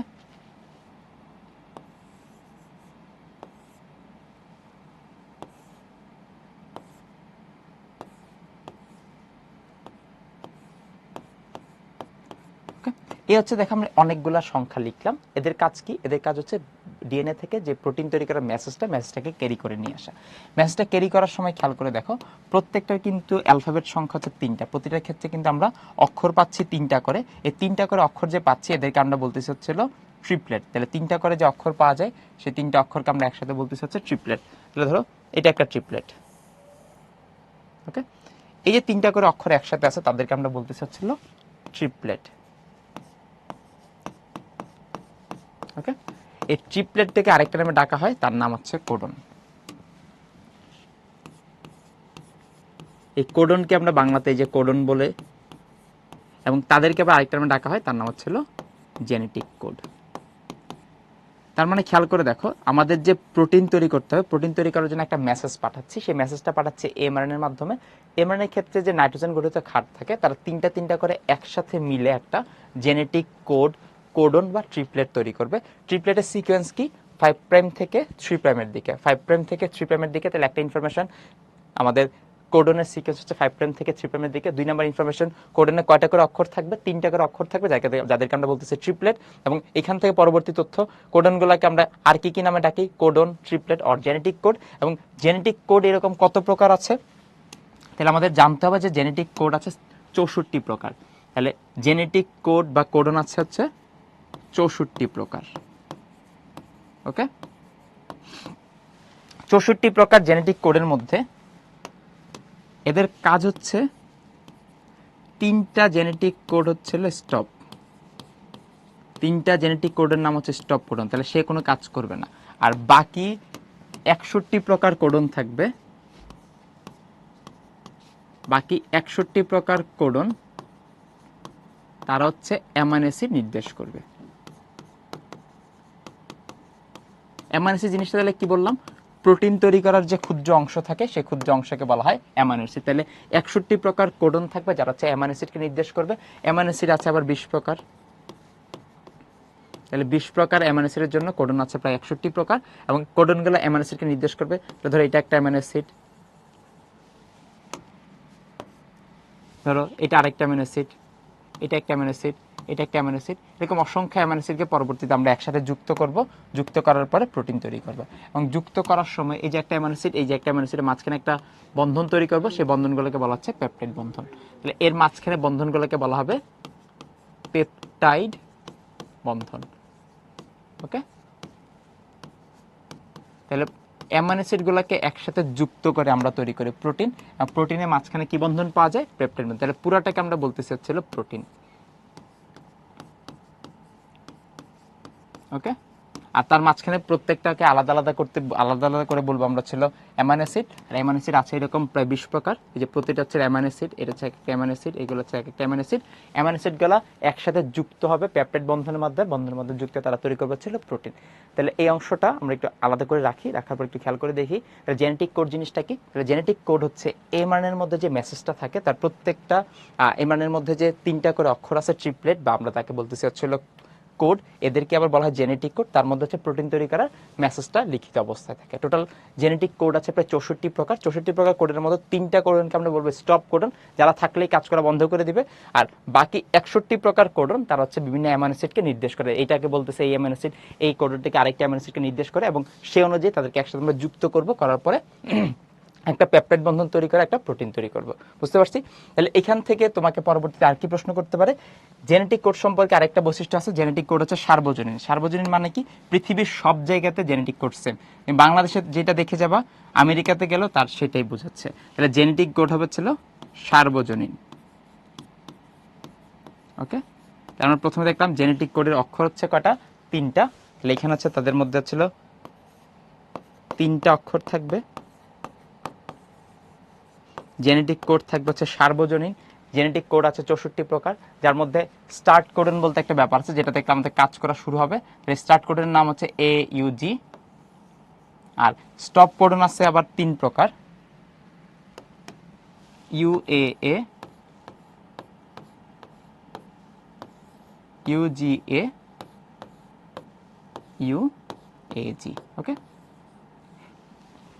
তাহলে এই কথাগুলো আমাদের সবগুলো মুখস্থ করতে হবে। কারাকারি stop codon UAA, UGA, UAG 100% মুখস্থ। ভর্তি পরীক্ষা বলো, এইচএসসি বলো, এই জায়গা থেকে ম্যাক্সিমাম প্রশ্ন যে নিচের কোনটা স্টপ কোডন নয় বা নিচের কোনটা স্টার্ট কোডন। তাহলে স্টার্ট কোডন আছে একটা, স্টপ কোডন আছে 3টা। তাহলে এই 3টা স্টপ কোডন বাদে বাদ বাকি যে 61 প্রকার কোডন আছে তাদের কাজ হচ্ছে অ্যামাইনো অ্যাসিড নির্দেশ করা, এবং অ্যামাইনো অ্যাসিডগুলোকে আমরা যুক্ত করার মাধ্যমে প্রোটিন তৈরি করবো। তাহলে প্রোটিনকে ভাঙলে পাই অ্যামাইনো অ্যাসিড, আর অ্যামাইনো অ্যাসিডকে যুক্ত করলে আমরা পাচ্ছি প্রোটিন। এবং প্রোটিন তৈরি করার সময় মেসেজটা কোন জায়গা থেকে আসবে? এই যে আমাদের যে এমআরএনএ আছে সেইখান থেকে আমরা মেসেজটা পাবো। এই মেসেজের মধ্যে সুন্দরমতো লেখা আছে তার সিকোয়েন্স হচ্ছে 5 প্রাইম থেকে 3 প্রাইমের দিকে, এবং তাদের ক্ষেত্রে হচ্ছে 3টা করে অক্ষর থাকবে। এই 3টা করে অক্ষরকে আমরা একসাথে ট্রিপলেট বলি বা কোডন বলি। যদি পরীক্ষায় প্রশ্ন আসে কোডন কোথায় পাওয়া যায়, উত্তর হচ্ছে এমআরএনএতে। তাহলে কোডনের বিপরীতে একটা শব্দ আছে অ্যান্টিকোডন। তাহলে এটা আমরা লিখে রাখি, অ্যান্টিকোডন তাহলে কোথায় পাবো? কোডন যদি পাই এমআরএনএতে, তাহলে অ্যান্টিকোডন পাবো টিআরএনএতে। আমরা একটু পরেই জিনিসটা দেখবো, কোনো সমস্যা নেই, জাস্ট জেনে রাখি। তাহলে কোডন পাওয়া যাচ্ছে এমআরএনএতে আর অ্যান্টিকোডন পাওয়া যাচ্ছে টিআরএনএতে। তাহলে এমআরএনএর মধ্যে পাওয়া যাবে হচ্ছে কোডন, আর অ্যান্টিকোডন পাওয়া যাবে টিআরএনএতে। ওকে, এটুক পর্যন্ত কারো কোনো কনফিউশন থাকলে আমরা কোশ্চেন করতে পারি। কেমিস্ট্রিতেও কোডন আছে, কেমিস্ট্রিতে কোডন আছে কিনা ভুলে গেছি আমি। আচ্ছা, তানিম একটা সুন্দর প্রশ্ন করছে, যদি সেক্স ক্রোমোজোম XY দিয়ে প্রকাশ করা হয়, অটোসোমকে কি দিয়ে প্রকাশ করা? অটোসোমে কোনো প্রকাশ নাই। অটোসোম হচ্ছে 11 নম্বর ক্রোমোজোম, 12 নম্বর ক্রোমোজোম, 13 নম্বর ক্রোমোজোম, শুধু সংখ্যা দিয়ে প্রকাশ করা হয়। যেমন আমরা পড়ছিলাম মনে হয়, ইনসুলিন তৈরি করার জিন পাওয়া যাচ্ছে মানুষের 11 নম্বর ক্রোমোজোমে। তাহলে ক্রোমোজোম নাম্বারটা মেনশন করে দেওয়া আছে 11 নাম্বার। আর যখন আমাদের সেক্স ক্রোমোজোমের ব্যাপার আসবে, সেখানে হচ্ছে সংখ্যা দিয়ে প্রকাশ না করে একটাকে আমরা X দিয়ে প্রকাশ করি, একটাকে আমরা Y দিয়ে প্রকাশ করি। আচ্ছা, সাফাত, থ্যালাসেমিয়া রোগটা সেক্স ক্রোমোজোম জিন থেকে ছড়ায়, জিনিসটা আসলে ভুল। এটা হচ্ছে অটোসোমাল ডিজিজ। ক্লাস 10 অনেক কিছু হয়তো ভুল থাকতে পারে। আর লিথাল জিন মানে হচ্ছিল মারণ জিন, সিউডোজিন মানে হচ্ছিল ফেক বা ভ্রান্ত। তাহলে যে জিনটা নাম জিন কিন্তু কোনো কাজ করে না, তাকে আমরা বলতেছি ফেক বা ভ্রান্ত জিন। আর লিথাল শব্দটা মানে হচ্ছে মারণ। লেথাল ডোজ বলে না, একটা জিনিস হচ্ছে লেথাল বা বিষাক্ত। তাহলে জিনগুলো এরকম কিছু, কোনো একটা জিনের কারণে জীবের যদি মৃত্যু হয় বা কোনো ক্ষতি হয় তাকে বলা হচ্ছে লিথাল জিন। ঠিক আছে, লিথাল জিন সম্পর্কে তোমরা যখন সেকেন্ড পেপার 11 নম্বর অধ্যায় পড়বা জেনেটিক্স, তখন ওইখানে সুন্দর মতো বলা আছে, লিথাল জিনের উদাহরণ সহ দেওয়া আছে। ইঁদুরের ক্ষেত্রে ইঁদুরের হচ্ছিল হলুদ কালার ইঁদুর কিন্তু পৃথিবীতে এক্সিস্ট করে না, কারণ হচ্ছে হলুদ কালার ইঁদুরগুলোর মধ্যে লিথাল জিনের কারণে ইঁদুরগুলো সব মারা যায়, তারা একটা ভ্রূণ অবস্থায় মারা যায়। বুঝতে পারছি, আমরা যে ইঁদুর দেখি সবগুলো হচ্ছে মেটে বর্ণ বা মাটি কালার, কিন্তু হলুদ কালার বলতে একটা ইঁদুর ছিল, কিন্তু সেগুলো হচ্ছে লিথাল জিনের প্রভাবে ক্ষতিগ্রস্ত হয়। যে জিনটা কোনো একটা জীবের মৃত্যু ঘটে তাকে বলা হচ্ছে লিথাল জিন। ওকে, আমরা জেনেটিক কোড সম্পর্কে পড়তেছিলাম। তাহলে জেনেটিক এমআরএনএর মধ্যে যে নাইট্রোজেন ঘটিত ক্ষারগুলো সিকোয়েন্সে বসানো থাকে তাকে বলা হচ্ছে জেনেটিক কোড। জেনেটিক কোড প্রকারভেদ আমরা জানলাম 64 প্রকার। এই যে একটা বক্স দিয়ে আছে 64 প্রকার জেনেটিক কোড, এগুলা জাস্ট রিডিং দিয়ে যাবো, মুখস্থ করার কোনো দরকার নাই। স্টপ কোডনগুলো খুঁজে বের করে মুখস্থ করবো। এই যে স্টপ কোডন আছে 3টা, ওকে, এই 3টা হচ্ছে স্টপ কোডন, আর একটা হচ্ছে স্টার্ট কোডন AUG, এবং AUG যে স্টার্ট কোডন আছে সে একটা অ্যামাইনো অ্যাসিডকে নির্দেশ করে যার নাম হচ্ছে মেথিওনিন। তাহলে AUG এটা কোন অ্যামাইনো অ্যাসিডকে নির্দেশ করবে? মেথিওনিন। ওকে, এবার দেখো একটা ইন্টারেস্টিং ব্যাপার, এরকম যে একটা কোড আমি লিখছি, এখন দেখি এর মিনিং কি। তাহলে AUG কোন অ্যামাইনো অ্যাসিডকে নির্দেশ করবে? মেথিওনিন। তাহলে এই বরাবর একটা ছিল মেথিওনিন অ্যামাইনো অ্যাসিড চলে আসবে। ওকে, পরে তুমি খেয়াল করে দেখো তো UGC এটা কাকে নির্দেশ করে, আমরা একটু খুঁজে বের করি। UGC, তাহলে দেখো UGC, তাহলে এই যে UGC, তাহলে দেখো সে একটা অ্যামাইনো অ্যাসিডকে নির্দেশ করে জানা হচ্ছে সিস্টিন। তাহলে দেখো আমরা UGC দিয়েছিল, এখানে একটা অ্যামাইনো অ্যাসিড পাচ্ছি। তারপর দেখো তো UCC এটা দিয়ে কি নির্দেশ করে? তাহলে UCC, তাহলে এই দেখো UCC সে হচ্ছে একটা সেরিন নামক অ্যামাইনো অ্যাসিডকে নির্দেশ করে। আমরা অ্যামাইনো অ্যাসিডের নাম 3 নম্বর অধ্যায়ে মুখস্থ করবো, এখন ভয় পাওয়ার কিছু নাই। তাহলে এখান থেকে আরেকটা অ্যামাইনো অ্যাসিড পাচ্ছিল সেরিন। তাহলে খেয়াল করে দেখো প্রত্যেকটা কোডের কিন্তু মিনিং আছে। তাহলে একটা হচ্ছে মেথিনিন, একটা হচ্ছে সিস্টিন, একটা হচ্ছে সেরিন, এরকম অ্যামাইনো অ্যাসিডগুলো নির্দেশ করে। তাহলে GC দিয়ে GCU, তাহলে GCU, তাহলে GCU কাকে নির্দেশ করতেছে? দেখো অ্যালানিন নামক একটা অ্যামাইনো অ্যাসিড আছে তাকে নির্দেশ করতেছে। তাহলে আমরা GCU দিয়ে আরেকটা অ্যামাইনো অ্যাসিড পেলাম, তার নাম কি? অ্যালানিন। ওকে, আমরা যুক্ত করে দিলাম। এরপর দেখো CUC, তাহলে CUC দিয়ে কোনটা নির্দেশ করে? যে CUC, তাহলে দেখো CUC এটা হচ্ছে লিউসিন নামক একটা অ্যামাইনো অ্যাসিডকে নির্দেশ করে। ওকে, জাস্ট আমি বোঝানোর জন্য তোমাদেরকে কোডগুলোর মিনিং দেখা দিচ্ছি। এবার দেখো তো লাস্ট আছে UAA, খুঁজে বের করি UAA কোথায় আছে। UAA, তাহলে UAA তারা কি করুন? স্টপ করুন। যখনই এটা চলে আসবে আমাদের প্রোটিন তৈরি করাটা বন্ধ হয়ে যাবে। তার মানে যখন DNA এরকম একটা মেসেজ পাঠায়, তাহলে সে অনুযায়ী একটা মেথিওনিন আসলো, একটা হচ্ছে সিস্টিন আসলো, একটা মেথিওনিন সিস্টিন আসছে, তারপর হচ্ছে একটা লিউসিন আসছে, একটা অ্যালানিন আসছে, এদেরকে আমরা একসাথে যুক্ত করলাম। মাঝখানে যে বন্ধনটার নাম হচ্ছে পেপটাইড বন্ধন। যুক্ত করার পর পুরো যে একটা লম্বা চেইন তৈরি হলো, সেই চেইনটার নাম হচ্ছে প্রোটিন, এবং এটি আসলে আলটিমেটলি আমাদের ট্রান্সলেশন প্রক্রিয়াটা। ওকে, এটা হচ্ছে আমাদের সামারি।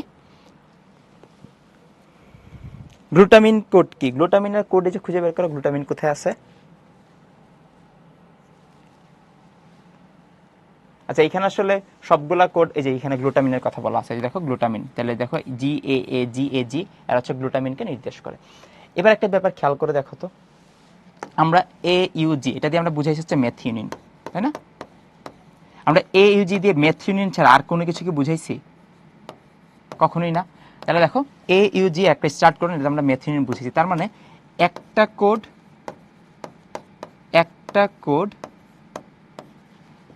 একাধিক অ্যামাইনো অ্যাসিড নির্দেশ করবে না। তাহলে একটা কোড একাধিক অ্যামাইনো অ্যাসিড নির্দেশ করবে না, খুবই গুরুত্বপূর্ণ তথ্য। তাহলে একটা কোড একাধিক অ্যামাইনো অ্যাসিডকে নির্দেশ করবে না, এই কথাই তোমাকে জানতে হবে। তাহলে একটা কোড কখনোই একাধিক অ্যামাইনো অ্যাসিডকে নির্দেশ করবে না। তার মানে দেখো AUG মেথিওনিন একটা কোড একটা অ্যামাইনো অ্যাসিডকে নির্দেশ করবে, কিন্তু একটা কোড দিয়ে মেথিওনিন, আবার এই কোড দিয়ে আবার লিউসিন, এই কোড দিয়ে আবার আর্জিনিন, এরকম কোনো সম্ভাবনা নাই। তাহলে আমরা দেখলাম জেনেটিক কোডগুলো হচ্ছে হলো ট্রিপলেট বা 3টা করে থাকবে, তারা হচ্ছে সার্বজনীন, পৃথিবীর সব জায়গাতে তাদের অবস্থা সেম থাকবে। একটা কোড কখনোই একাধিক অ্যামাইনো অ্যাসিডকে নির্দেশ করবে না। কিন্তু দেখো একটা অ্যামাইনো অ্যাসিড নির্দেশ করার জন্য আবার একাধিক কোডের দরকার পড়তে পারে। কোড একাধিক হবে, কোনো সমস্যা নেই, কিন্তু অ্যামাইনো অ্যাসিড কখনোই একাধিক হবে না। তাহলে কোড একাধিক হবে, কিন্তু অ্যামাইনো অ্যাসিড কখনোই একাধিক হবে না। ওকে, তাহলে জেনেটিক কোডের বৈশিষ্ট্য বইতে বলা আছে 7-8টা পয়েন্ট, প্রত্যেকটা পয়েন্ট আমরা এখানে আলোচনা করলাম। তার সংখ্যা কয়টা, তার ডিরেকশন কি 5 প্রাইম থেকে 3 প্রাইম, তাদেরকে সার্বজনীন বলা হচ্ছে। জেনেটিক কোড, একটা কোড কখনোই একাধিক অ্যামাইনো অ্যাসিডকে নির্দেশ করবে না, কিন্তু একটা অ্যামাইনো অ্যাসিডের জন্য একাধিক কোডের দরকার পড়তে পারে, এবং একটা অ্যামাইনো অ্যাসিডের জন্য যখন একাধিক কোড যায় এটাকে বলা হচ্ছে জেনেটিক কোডের অধোগামিতা। অধোগামিতা মানে কি, সে নিচের দিকে যাচ্ছে, এটাকে আমরা বলতেছি জেনেটিক কোডের অধোগামিতা। ক্লিয়ার? ওকে। আচ্ছা, হাসিব একটা প্রশ্ন করছে, বুঝবে কেমন কোন কোড দেওয়া লাগবে আর দেওয়া লাগবে? কিচ্ছু বোঝা লাগবে না, তোমার জাস্ট যা যা মনে হচ্ছে অ্যালফাবেট বসাবা, খালি ইউ থাকবে, কারণ আরএন এর মধ্যে কিন্তু টি থাকে না, ইউ থাকে। বসানোর পরে কোনোদিনও তোমার নাম মেনশন করা লাগবে না। তুমি যে গোল গোল দেখাইছো এটা হচ্ছে একটা এমএন আছে, এটাতে কোন এমএন আছে নির্দেশ করতেছে আমি কিন্তু লিখি নাই, কারণ আমি নিজেও জানি না এটাতে কোনটা নির্দেশ করতেছে, আমি কিন্তু লিখি নাই, কারণ পরীক্ষার হলে টিচারও এই 64টা এমএন এর নাম জানে না, 64টা কোডের নাম জানে না। তুমি জাস্ট অক্ষরগুলো বসালেই কোড হয়ে যাবে। বসানোর পরে তুমি জাস্ট লিখবা এ ইউজি দিয়ে মেথিনিন নির্দেশ করে, এটা সবাই জানতে হবে, জানে।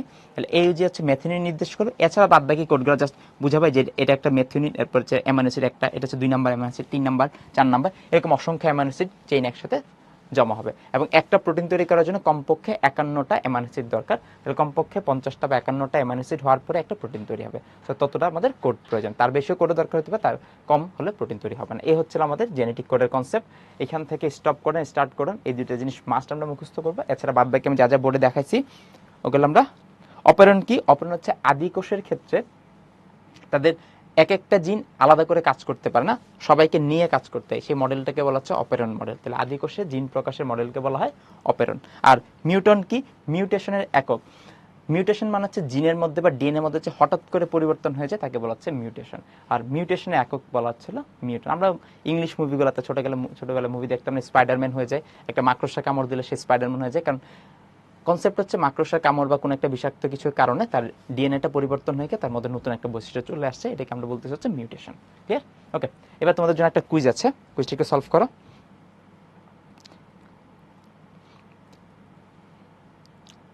ওকে, কোশ্চেনটা হচ্ছে ডিএনএ যে ক্ষুদ্রতম অংশ রিকম্বিনেশন অংশ নেয় তাকে আমরা কি বলবো?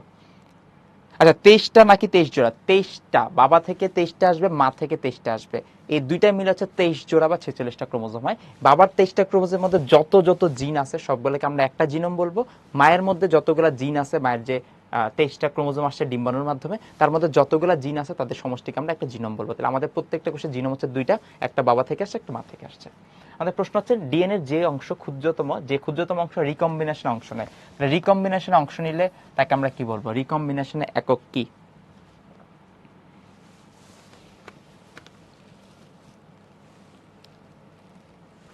সেক্স লিঙ্ক ডিসঅর্ডারটা আসলে মানে ওয়াই জিনেরটা আলাদা করে বলা হচ্ছে যে ওয়াই জিনের মধ্যে কিছু বিশেষ ক্রোমোজোম বা জিন পাওয়া যায়, ওয়াই ক্রোমোজোমের মধ্যে বিশেষ জিন পাওয়া যায়, তাদের কিছু হোলান্ড্রিক বলা হয়। ওকে,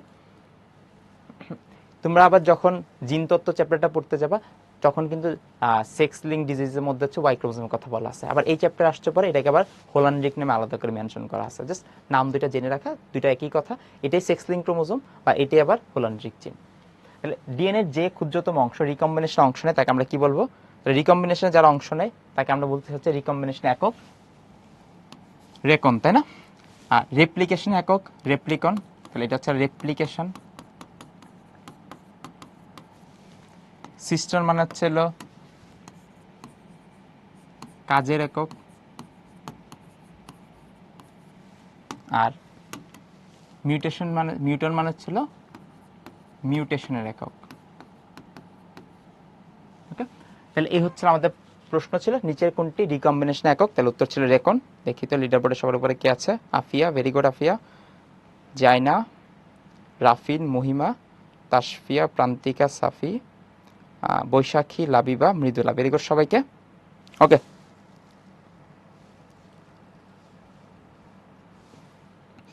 হ্যাঁ, জেনেটিক কোডকে হচ্ছে বায়োকেমিক্যাল ভিত্তি বলা হয়। বায়োকেমিক্যাল মানে হচ্ছে জৈব রাসায়নিক ভিত্তি। এখন কেন বলা হয় এগুলোর কোনো ব্যাখ্যা নেই, বিজ্ঞানীরা বলছে। ডিএনএ কে বলা হয় কেমিক্যাল ভিত্তি বা রাসায়নিক ভিত্তি, আর জেনেটিক কোডকে বলা হয় বায়োকেমিক্যাল ভিত্তি।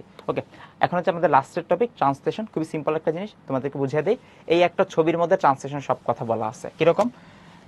আমরা জানি যে প্রক্রিয়ায় কি হবে, আরএনএ থেকে প্রোটিন তৈরি হবে, সেই প্রক্রিয়াটাকে বলা হচ্ছে ট্রান্সলেশন। তাহলে ট্রান্সলেশন প্রক্রিয়া আমরা এমআরএনএ থেকে প্রোটিন তৈরি করব। ওকে, দেখো এটা সুন্দর মতো করে একটা বাস্তব উদাহরণের সাথে তুলনা করা হয়েছে। ধরো তুমি হচ্ছে আজকে বাসায় একটা কিছু রান্না করার চেষ্টা করবা। তোমার একটা কিছু রান্না করার দরকার, ওকে, ক্ষুধা লাগছে রান্না করবো, এখন তুমি রান্না পারো না, তুমি যদি রান্না না পারো তাহলে তুমি কি করবা, রান্না করার জন্য যে রেসিপি বুক আছে সে একটা রেসিপি বুকের হেল্প নিবা। তাহলে আমাদের দেহে যে ডিএনএ থাকে, ডিএনএ কে তুলনা করা হয়েছে কি বুকের সাথে, রেসিপি বুকের সাথে। তাহলে ওই রেসিপি বুকের মধ্যে অনেক অনেক রেসিপির ব্যাপারে আলোচনা করা আছে। এখন তুমি তো আর একদিনে 100টা বা 200টা রেসিপি মানে রান্না করতে পারবে না। তাহলে তোমার কাজ কি, যে কোনো একটা পছন্দ মতো রেসিপি খুঁজে বের করা। ধরো তুমি একটা রেসিপি খুঁজে পাইলা, তাহলে একটা বিশাল বড় বই থেকে একটা রেসিপি খুঁজে পেলা, এখন সেই পেজটাকে তুমি একটা জায়গায় সুন্দর মতো কপি করে নিয়ে নাও বা তুমি একটা হাত লিখে নিয়ে নাও। তাহলে এই যে আমাদের রেসিপি বুক থেকে আমি যখন যে রেসিপিটা তৈরি করব সেটাকে কপি করে নিলাম, এই কপি করার প্রক্রিয়াটাকে বলা হচ্ছে ট্রান্সক্রিপশন। তাহলে আমরা যে প্রক্রিয়ায় ডিএনএ থেকে আরএনএ তৈরি করি সেটাকে আমরা বলতেছি হচ্ছে ট্রান্সক্রিপশন প্রক্রিয়া। তাহলে ট্রান্সক্রিপশন প্রক্রিয়া এবার আমরা কি তৈরি করলাম, এমআরএনএ তৈরি করলাম। তাহলে আমাদের এত বড় একটা রেসিপি বুক থেকে আমরা জাস্ট একটা রেসিপি বের করে নিয়ে আসলাম, তার নাম কি, এমআরএনএ। ওকে, রেসিপিটা তুমি নিয়ে আসছো, এখন তোমার কাজ কি করা, রান্না করা। তাহলে তোমার কাজ রান্না করা, সেম জিনিস আমাদের কোষের মধ্যে যে রাইবোজোম থাকে তার কাজ হচ্ছে প্রোটিন তৈরি করা। তাহলে রাইবোজোমের কাজ প্রোটিন তৈরি করা। তুমি যেরকম রান্না করবা, রাইবোজোমও রান্না করতেছে, সে কি রান্না করবে, প্রোটিন রান্না করবে।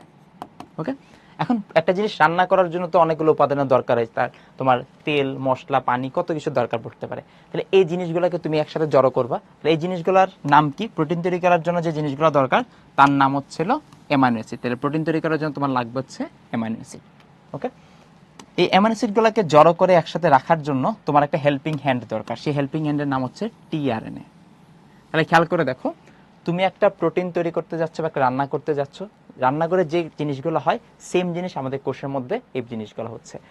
তাহলে একটা ডিএনএ আছে, ডিএনএর মধ্যে সব ধরনের বৈশিষ্ট্য, সব ধরনের সংকেত লেখা আছে, সেই সংকেতগুলোকে আমরা প্রয়োজন মতো কপি করবো। আমার ধরো এখন দরকার আছে চুলগুলোকে লাল কালার করা, মানে আমাদের দেহের দরকার আছে চুলগুলোকে লাল কালার করা, তখন সে কি করবে, চুল লাল কালার করার জন্য যে জিনগুলা কাজ করে সেই জিনটাকে কপি করে পাঠিয়ে দিবে। তাহলে সে অনুযায়ী সে প্রোটিন তৈরি করবে এবং প্রোটিনের কারণে চুলগুলার কালার আস্তে আস্তে লাল কালার হয়ে যাবে।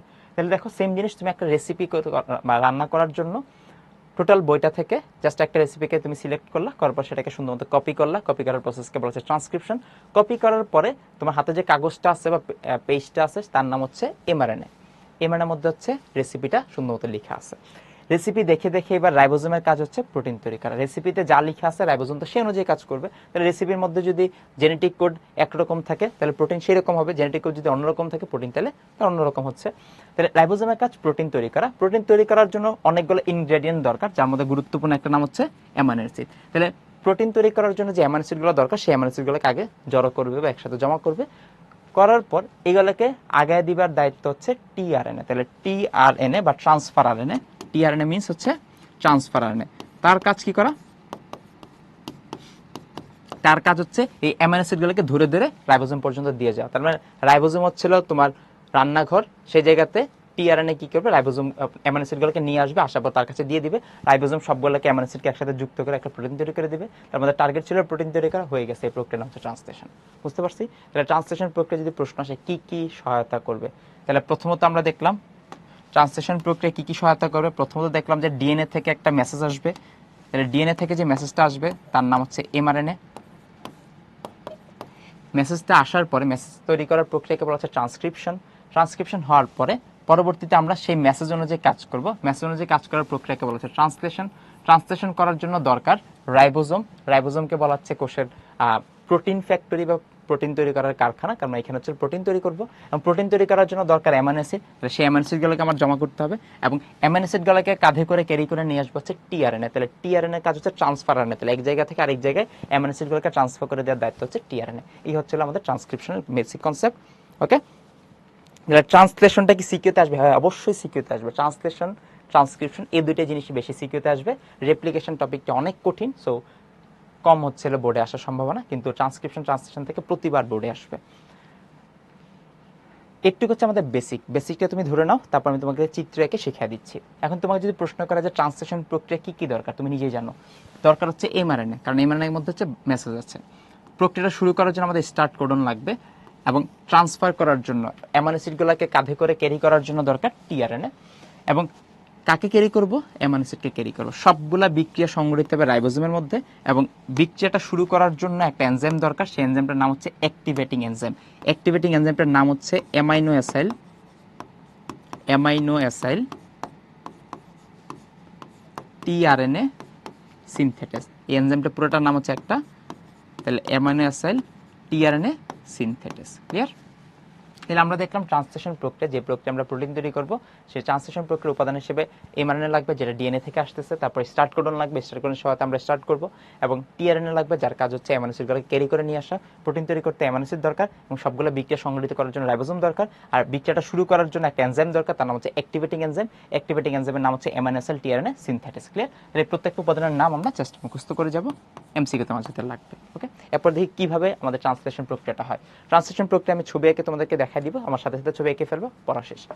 এখান থেকে দেখো তো একটা ছবি বলা আছে, খুবই সিম্পল কথা। রাইবোজোমের মধ্যে আমাদের যে মেসেজটা আছে, মেসেজটা ঢুকবে বা এমআরএনএটা ঢুকবে, ঢুকার পর সেটাকে সুন্দরমতো আমি কপি করতে থাকবো। তার মানে তুমি ধরো একটা মানে দুইটা পেজের মাঝখানে একটা ধরো সুতা রেখে টান দেওয়া শুরু করলা, তাহলে টান দেওয়ার পরে দেখবে যে আস্তে আস্তে সুতাটা বেড়ে আসতেছে। তাহলে সুতাটা হচ্ছে এমআরএনএ, এবং সেই এমআরএনএর মধ্যে যে সংকেতগুলো ছিল সেই সংকেতগুলো আমি কপি করে ফেলতেছি, এবং এই কপি করার প্রক্রিয়াটা হচ্ছে ট্রান্সলেশন প্রক্রিয়া। তাহলে ট্রান্সলেশন প্রক্রিয়াটার জন্য আমাদের দরকার এমআরএনএ, আর তার সাথে দরকার হচ্ছে রাইবোসোম। রাইবোসোমের গঠন করার সময় আমরা পড়ে আসছিলাম রাইবোসোমের দুইটা সাব ইউনিট থাকে, একটাকে আমরা বলতেছি হচ্ছিল 40S, আর একটাকে বলতে 60S। প্রকৃত কোষের ক্ষেত্রে একটা হচ্ছে 40S, একটা হচ্ছে 60S। তাহলে এটা হচ্ছিল 40S, এটা হচ্ছে 40, আর এটা হচ্ছিল 60। তাহলে এই দুইটা সাব ইউনিটের মধ্যে, তাহলে যেটা 40S এটা হচ্ছিল ছোট সাব ইউনিট, আর যেটা 60S এটা হচ্ছিল বড় সাব ইউনিট। ওকে, এই বড় সাব ইউনিটের মধ্যে আলটিমেটলি আমাদের বিক্রিয়াগুলো সংগঠিত হয়, এবং বড় সাব ইউনিটের মধ্যে রাইবোজোমের মধ্যে তিনটা জায়গা থাকে, একটা হচ্ছে এ সাইট, একটা হচ্ছে পি সাইট, একটা হচ্ছে ই সাইট। এ শব্দটার মিনিং হচ্ছে অ্যাটাচমেন্ট, পি মানে হচ্ছে পেপটাইডাল সাইট, আর ই মানে হচ্ছে এক্সিট। তাহলে খেয়াল করে দেখো, এ মানে হচ্ছে অ্যাটাচমেন্ট, তার মানে এইখানে এসে হচ্ছিল টিআরএনএ গুলা যুক্ত হবে, হওয়ার পরে এই যে অ্যামাইনো অ্যাসিডটা সে কাঁধে করে নিয়ে আসছে সেটা হচ্ছে সে পাস করে দিবে। পাস করার পরে যখন পি সাইটে আসবে, পি সাইটের কাজ হচ্ছে পেপটাইড বন্ধন তৈরি করা। আমরা পড়ে আসছিলাম প্রোটিন তৈরি করার জন্য কি দরকার, অনেকগুলো অ্যামাইনো অ্যাসিড দরকার। যে অনেকগুলো অ্যামাইনো অ্যাসিড যখন একসাথে যুক্ত হয়, সেই বন্ধনটাকে আমরা বলতেছি পেপটাইড বন্ধন। তাহলে পি সাইটের কাজ পেপটাইড বন্ধন তৈরি করা। ওকে, এবং তৈরি করার পরে ই সাইটের কাজ হচ্ছে বাদবাকি যে টিআরএনটা আছে সেটা বেড়ে চলে যাবে। তার মানে একটা টিআরএনএ, ধরে নিলাম এটা একটা টিআরএনএ। ওকে, এই একটা টিআরএনএ,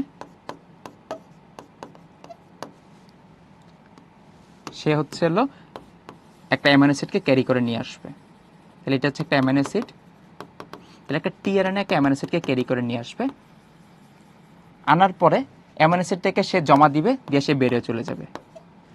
সে যে চলে যাচ্ছে, তাহলে সে চলে যাওয়ার প্রক্রিয়াটাকে বলা হচ্ছে এক্সিট। তাহলে এক্সিট হওয়ার সময় কি করবে, এক্সিট হওয়ার সময় শুধুমাত্র সে এইভাবে করে চলে যাবে।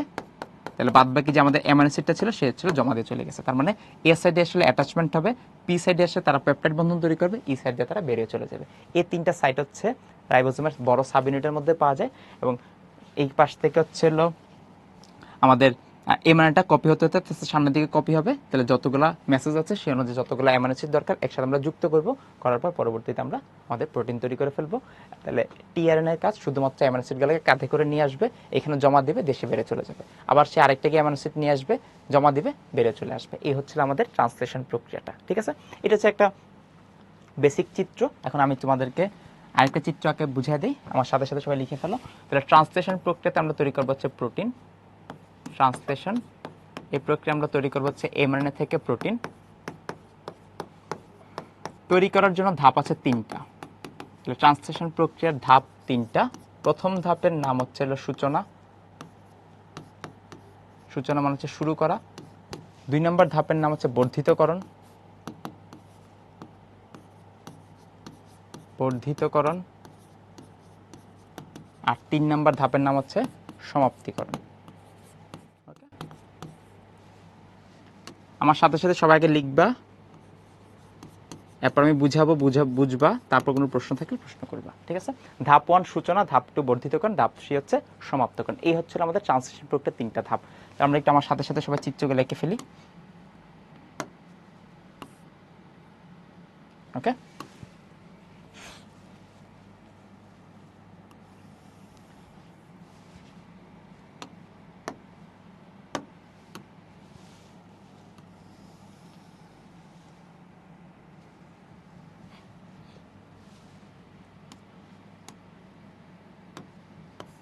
সবাই আমার সাথে সাথে আগে চিত্রগুলো আঁকো, তারপর আমি সবকিছু বুঝাই দিব, তারপর কোনো প্রশ্ন থাকলে প্রশ্ন করবা।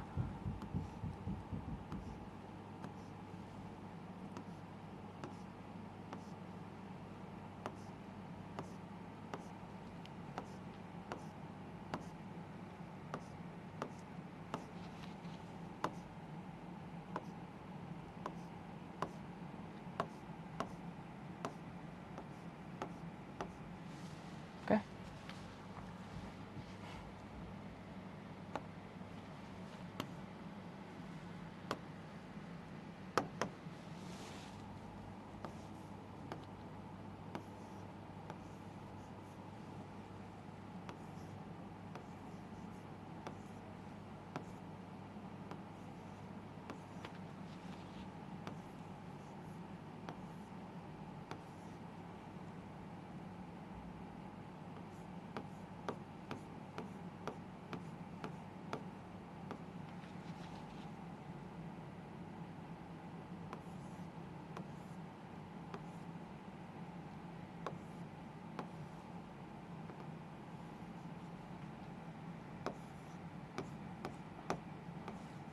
ওকে, তাহলে এইটুক পর্যন্ত সবাই একটু চিত্রটা আঁকো। ধরো এটা একটা আমাদের অ্যামাইনো অ্যাসিড, যেটা সরি এটা একটা হচ্ছে এমআরএনএ।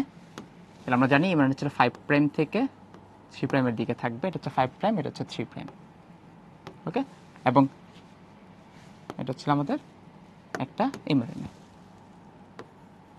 তাহলে এমআরএনএর মধ্যে যে আমরা যে সংকেতগুলো পাচ্ছি বা সংখ্যাগুলো পাচ্ছি, 3টা করে অক্ষর, তাদেরকে আমরা বলতেছি হচ্ছে কোডন।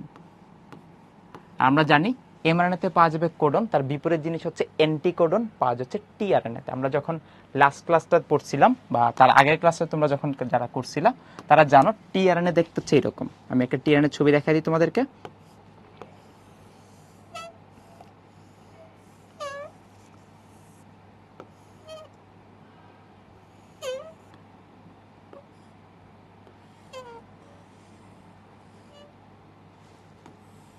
ওকে, এই দেখো এটা হচ্ছে একটা টিআরএনএ, যার মধ্যে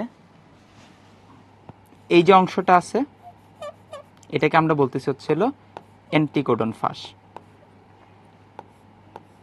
পুরো চিত্রটা হচ্ছে টিআরএনএ এবং লাস্টের যে অংশটা এটাকে আমরা বলতেছি হচ্ছিল অ্যান্টিকোডন ফাঁস। ওকে, তাহলে এই অংশটাকে আমরা বলতেছি হচ্ছিল অ্যান্টিকোডন, ঠিক আছে। আর এইটা যদি অ্যান্টিকোডন হয়, এই জায়গাতে আবার 3টা কোড থাকবে, এটার অপোজিট কোড, এবং এরা পরবর্তীতে ছিল অ্যামাইনো অ্যাসিডকে যুক্ত করবে। তাহলে এই জায়গাটা ছিল অ্যামাইনো অ্যাসিড ফাঁস। ওকে,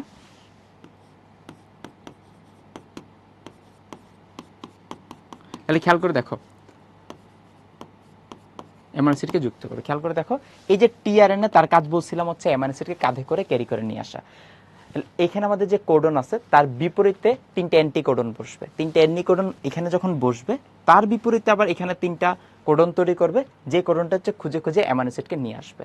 তাহলে অ্যামাইনো অ্যাসিডটা সে নিয়ে আসার পরে অ্যামাইনো অ্যাসিডটাকে সে জমা দিবে, সে বেড়ে চলে যাবে। তাহলে টিআরএনএর কাজ গিয়ে একটা একটা করে অ্যামাইনো অ্যাসিড ধরে সেইখান পর্যন্ত দিয়ে যায়। এই হচ্ছিল আমাদের টিআরএনএর কনসেপ্ট, আর এটা ছিল এমআরএনএর কনসেপ্ট। তাহলে এমআরএনএ আমরা 5 প্রাইম থেকে 3 প্রাইমের দিকে পাচ্ছি, এরকম একটা বিশাল একটা মেসেজ লেখা আছে। ওকে ওকে, এবার দেখি আমাদের আসলে কাজটা কি হয়। তাহলে আমরা একটু, তোমরা লিখে ফেলো, লিখে ফেলার পরে আমরা এটাকে কপি করে নিচ্ছি।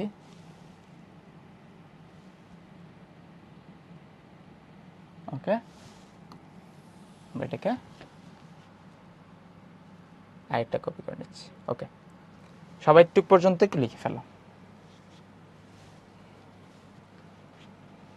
হ্যাঁ, ট্রিপলেটগুলো ইচ্ছা অনুযায়ী দেওয়া যাবে, কারণ ট্রিপলেটের মধ্যে কোনো নির্দিষ্ট বাধ্যবাধকতা নাই, তুমি যা মনে চায় বসাবা।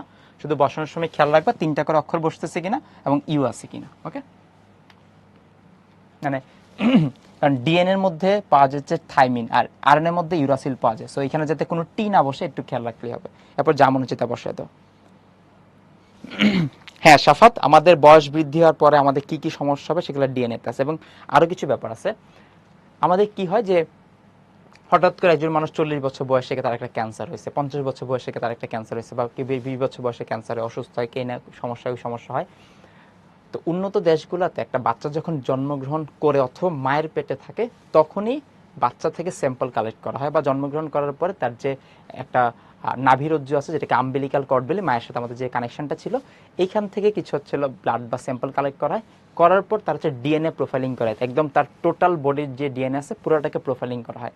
পুরো ডিএনএটা প্রোফাইল করে দেখা যায় যে ডিএনএর একটা জায়গায় গিয়ে আছে সমস্যা আছে, এই সমস্যাটা তার 30 বছর 50 বছর পর তার একটা রোগ তৈরি করতে পারে। সো উন্নত দেশগুলোতে তখন আবার সে ডিএনএ রিপেয়ার করার সুযোগও আছে, তারা একেবারে ওইভাবে করে বাচ্চা অবস্থায় যে বাচ্চাটার সমস্যা 50 বছর পরে বা 100 বছর পরে হওয়ার সম্ভাবনা আছে, সেটা একদম জন্মগ্রহণ করার সাথে সাথে সে হচ্ছে সুন্দর ডিএনএ ম্যাপিং করে বের করে ফেলতে পারে। ডিএনএ একদম তোমার হচ্ছে ব্লু প্রিন্ট। তুমি যদি বিল্ডিং এর একটা নকশা জানা থাকে তাহলে তুমি বলতে পারবে যে বিল্ডিং এর কোন জায়গাতে কি আছে। সেম জিনিস আমাদের যদি তোমার ডিএনএ সম্পর্কে ধারণা থাকতে, তাহলে তোমার কোন ডিএনএটা কতটুকু কাজ করতেছে, কোনটা অকার্যকর, কোনটা ঝামেলা আছে যেটা পরবর্তীতে সমস্যা তৈরি করতে, সবকিছু হলো একেবারে একদম ফিক্সড করা।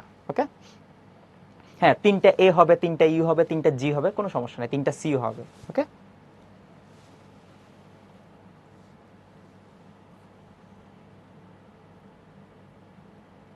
আচ্ছা একটা সুন্দর প্রশ্ন করছে লাবিবা, যারা নিরামিষ তাদের ক্ষেত্রে ট্রান্সলেশনের জন্য প্রোটিন কই থেকে আসবে? আচ্ছা সুন্দর প্রশ্ন।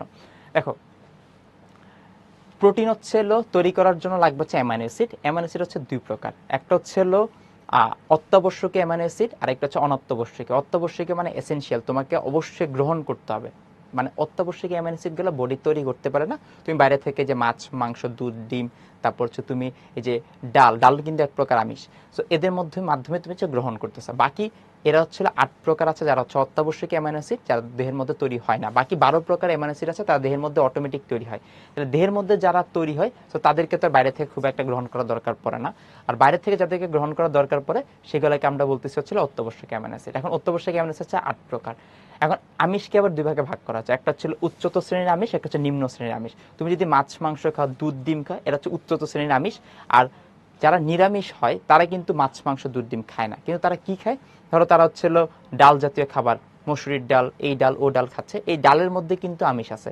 যদিও আমিষগুলা সবগুলা থাকে না, সবগুলো অ্যামাইনো অ্যাসিড থাকে না, কিন্তু তার মধ্যে অ্যামাইনো অ্যাসিড আছে। সেগুলোর মাধ্যমে দেহের মধ্যে যে বিকল্প পদ্ধতি, সেই পদ্ধতিতে তার দেহের মধ্যে প্রোটিন তৈরি হয়। তার মানে প্রোটিন তৈরি করার জন্য যে অ্যামাইনো অ্যাসিড সেগুলো তোমাকে অবশ্যই গ্রহণ করতে হবে, সেটা তুমি মাছ মাংসের সাথে করো অথবা ডালের সাথে করো, কোনো সমস্যা নেই, কিন্তু তোমাকে গ্রহণ করতে হবে। বুঝতে পারছি? ওকে, এই 3টা ছবি তোমরা একটু আঁকো। এই 3টা ছবির মাধ্যমে আমরা 3টা স্টেপে ট্রান্সলেশন পড়ে ফেলবো, খুব সহজ একটা জিনিস। তাহলে আমরা দেখলাম এই একটা এমআরএনএ আমরা পেয়ে আসছি, এই হচ্ছে এমআরএনএ। এখন যখনই এমআরএনএটা প্রবেশ করবে, এমআরএনএটা যখনই রাইবোজোম পর্যন্ত আসবে, রাইবোজোমের ক্ষেত্রে আমরা জানি রাইবোজোম হচ্ছে 2টা অংশ। এই একটা অংশকে আমরা বলতেছি হচ্ছে স্মল সাব ইউনিট। ওকে, এই দেখো এই যে একটা অংশ আছে,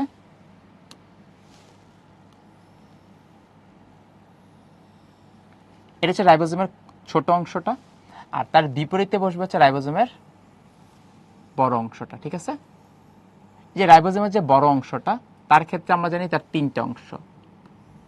একটাকে আমরা বলতেছি এ সাইট, একটাকে আমরা বলবো পি সাইট, একটাকে আমরা বলবো ই সাইট। তাহলে এ সাইট, পি সাইট এবং ই সাইট। ঠিক আছে, এ মানে অ্যাটাচমেন্ট, পি মানে পেপটাইড বন্ড, আর ই মানে হচ্ছে এক্সিট।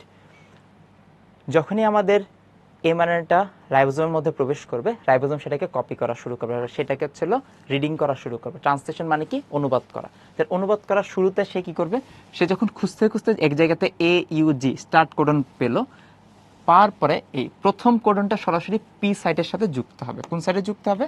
পি সাইটে যুক্ত হবে। পি সাইটে যুক্ত হওয়ার সময় আমরা জানি আমাদের এখানে কি দরকার, এখানে হচ্ছে আমাদের টিআরএনএ দরকার, তাই না? তাহলে পি সাইটের মধ্যে হচ্ছে একটা টিআরএনএ আসবে। তাহলে সরাসরি প্রথম কোডনটা কোথায় গিয়ে যুক্ত হচ্ছে? এই পি সাইটে গিয়ে যুক্ত হচ্ছে। একটা টিআরএনএ আসবে বা ট্রান্সফার আরএনএ। ট্রান্সফার আরএনএ কাজ কি? একটা সাথে করে একটা ছিল অ্যামাইনো অ্যাসিডকে বহন করে নিয়ে আসা। তাহলে আমার মেসেজ ছিল এ ইউ জি, তাহলে এই মেসেজ অনুযায়ী যে অ্যামাইনো অ্যাসিডটা দরকার, টিআরএনএ সেই অ্যামাইনো অ্যাসিডকে ঘাড়ে করে নিয়ে আসবে। আসার পরে এটার সাথে যখন মিলে যাবে, সেই অ্যামাইনো অ্যাসিডটাকে জমা দিয়ে চলে যাবে। ঠিক আছে, তাহলে এটা হচ্ছে পি সাইট। ওকে, আর পি সাইটের পাশাপাশি এ সাইটে হচ্ছে নতুন করে একটা করে সে টিআরএনএ যুক্ত হবে। এখানকার একটা করে ছিল টিআরএনএ যুক্ত হবে। এই যে টিআরএনএ যুক্ত হচ্ছে, যুক্ত হওয়ার সময় খেয়াল করে দেখো, এখানে যদি এ থাকে তাহলে টিআরএনএ তে তার অ্যান্টিকোডনে কি থাকবে? এর বিপরীতে ইউ থাকবে। ইউর বিপরীতে থাকবে হচ্ছে এ, জি এর বিপরীতে থাকবে সি। সেম জিনিস এখানে ছিল ইউ আছে, ইউর বিপরীতে এই জায়গাতে এ বসবে, জি এর বিপরীতে সি বসবে, সি এর বিপরীতে জি বসবে। তার মানে দেখো এ মানেতে থাকে কোডন আর টি মানে থাকে অ্যান্টি কোডন। সো এখানে আসে সে অনুযায়ী তার বিপরীত থেকে বসায়, সে অ্যাটাচড করবে, করার পর তার কাঁধের মধ্যে আরেকটা অ্যামাইনো অ্যাসিড ক্যারি করে সে নিয়ে আসতেছে, সে এখানে ক্যারি করে নিয়ে আসবে। ওকে, তাহলে প্রথম স্টেপে কি হলো? প্রথম স্টেপে স্টার্ট কোডন খুঁজে পাওয়ার পরে স্টার্ট কোডন সরাসরি পি সাইডে, সব কিছু নর্মালি এ সাইডে যুক্ত হয়, আর স্টার্ট কোডনটা যেহেতু প্রথম স্টেপ সে সরাসরি পি সাইডে গিয়ে যুক্ত হবে। পি সাইডে যুক্ত হওয়ার পরে এই যে পি সাইডের মধ্যে যে একটা টিআরএনএ আছে, টিআরএনএ মানে হচ্ছে ট্রান্সফার আরএনএ, যার কাছে অ্যামাইনো অ্যাসিডকে ক্যারি করে নিয়ে আসা, সে নিয়ে আসবে অ্যামাইনো অ্যাসিডকে। আসার পরে যখনই এটার সাথে কোডনের সাথে অ্যান্টিকোডন অ্যাটাচড হয়ে যাবে, এই ধরো 3টা কোডন, তার বিপরীতে 3টা অ্যান্টিকোডন, এই যে অ্যাটাচড হয়ে গেল, তার মানে সে ঠিক জায়গায় আসছে। আসার পরে এই যে অ্যামাইনোটা আছে, এই অ্যামাইনো অ্যাসিডটাকে সে হচ্ছে এখন সুন্দর মতো রেখে দিয়ে চলে যাবে। এটা হচ্ছে প্রথম স্টেপ। 2 নম্বর স্টেপে যে আমরা একটু সামনে আগে দেখি, তাহলে ধর আমরা কি কাজ, এটা জাস্ট কপি করতে করতে আস্তে আস্তে সামনের দিকে আগাবে। তাহলে 2 নম্বর স্টেপে আমরা একটু খেয়াল করে দেখি। তাহলে 2 নম্বর স্টেপে এখানে ধরো চলে আসলো, এখানে আমাদের ধরো স্মল সাব ইউনিট আছে, ওকে, তার বিপরীতে এসে ছিল বড় যে সাব ইউনিটটা, সেটা যুক্ত হবে। হওয়ার সময় এটা ছিল আমাদের ই সাইড, এটা হচ্ছে আমাদের পি সাইড, এটা হচ্ছে আমাদের এ সাইড। ওকে, ওকে, খেয়াল করে দেখি। এবার দেখো প্রথমটা তো হচ্ছিল পি সাইডে যুক্ত হয়েছে, এখন এটা যখন সামনের দিকে আগাবে, তাহলে এই যে টিআরএনটা তারা হচ্ছে এখন এখানে চলে আসবে, আর এখানে টিআরএনটা হচ্ছে তারা এই ধাপে চলে আসবে। তাহলে পরবর্তী ধাপে যাওয়ার সময় পেপটাইডাল যা পি সাইডে যারা ছিল তাদের কাজ হচ্ছে একটার সাথে আরেকটা অ্যাটাচ করে দেয়। তাহলে খেয়াল করে দেখো, এবার দেখো এ সাইড বরাবর আছে কোনটা, এটা, তাহলে এটার বিপরীতে একটা টিআরএন এসে যুক্ত হবে, এটার অপোজিটে একটা টিআরএনএ আসবে, ওকে, তার মধ্যে 3টা কোড থাকবে বিপরীতে, তার উপরে একটা ছিল অ্যামাইনো অ্যাসিড থাকবে। ওকে, আর এইটা এখন আছে হচ্ছিল এই পি সাইটের মধ্যে। তাহলে এটা দেখো, এটা বরাবর ছিল আমাদের গোলাপি কালারটা, কালারগুলো খেয়াল করে আমি কালার দিয়ে অনেক কিছু বুঝিয়ে দেওয়ার চেষ্টা করতেছি। এই যে টিআরএনটা ছিল, যার বিপরীতে ছিল এরকম 3টা কোড, এবং তার মাথায় ছিল এই গোলাপি কালার অ্যামাইনো অ্যাসিড। তাহলে এখন প্রশ্ন হচ্ছে, এই যে প্রথম যে অ্যামাইনো অ্যাসিডটা সেটা কোথায় যাবে? সেই অ্যামাইনো অ্যাসিড হচ্ছে এটার সাথে যুক্ত করে দিয়ে চলে যাবে। তাহলে এখানে পেপটাইডাল বন্ডের কাজ হচ্ছে, পি সাইডের কাজ হচ্ছে পেপটাইড বন্ধন তৈরি করে দিয়ে যা, তাহলে সে কি করবে, একটার সাথে আরেকটাকে যুক্ত করে দেয়। তাহলে খেয়াল করে দেখো, প্রথমে ছিল একটা, পরে 2টা মিলে একসাথে এখন কয়টা হয়েছে, 2টা একসাথে হয়েছে। ওকে, আর বাকি যে এখানে ফ্রি যে অ্যামাইনো অ্যাসিডটা ছিল, টিআরএনএ যেটা ছিল, সেটা আস্তে আস্তে বেরিয়ে চলে যাবে।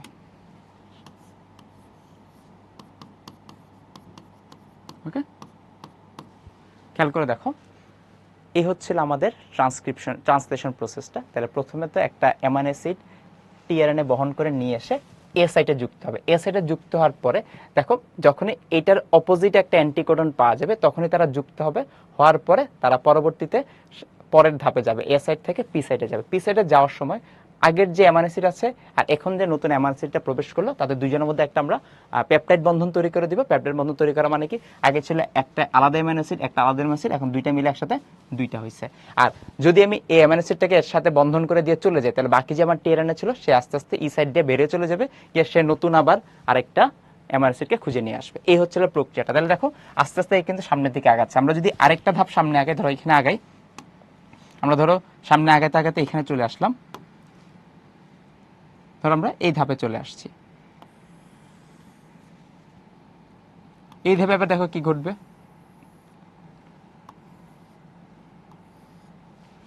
এবার দেখো আবার এখানে এ সাইড, পি সাইড, ই সাইড আছে। তাহলে এটা হচ্ছে আমাদের এ সাইড, এটা হচ্ছে আমাদের পি সাইড, এটা আমাদের ই সাইড। ওকে, জিনিসটা একটু বুঝে বা ফিল করতে পারলেই হবে, কারণ এখানে আসলে ব্যাখ্যা বলতে বিশেষ কিছু নাই, জাস্ট কনসেপ্টটাকে ফিল করতে পারা।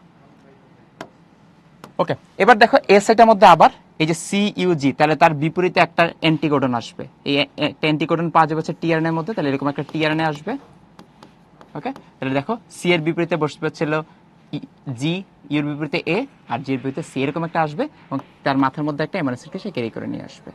ওকে, আর আগের যে স্টেপটা আছে ইউসিসি, তার জন্য যে টিআরএনটা ছিল সেটা আবার কি করবে, ধরো এরকম একটা টিআরএনএ ছিল, সেটা কি করবে, দেখো সেটা এটার জন্য একটা, এটার জন্য একটা, এটার জন্য একটা, এটার জন্য একটা, চারটা, এটা হচ্ছে পাঁচটা। তাহলে আগের যে পাঁচটা এবং এখানে একটা, টোটাল 6টা যে অ্যামাইনো অ্যাসিড ছিল, 6টা অ্যামাইনো অ্যাসিড সে একসাথে এখন জমা করে ফেলছে। তাহলে 6টা অ্যামাইনো অ্যাসিড সে একসাথে এরকম একটা চেইন আকারে জমা করতেছে। আগে একটু চিত্রটা খেয়াল করো, ভয় পাওয়ার কিছু নাই, খুব সিম্পল একটা ব্যাপার, জাস্ট কনসেপ্টটা মাথার মধ্যে ঢুকতে পারাটাই আসলে আসল কাজ। আমি কালারগুলোকে চেঞ্জ করে দিচ্ছি।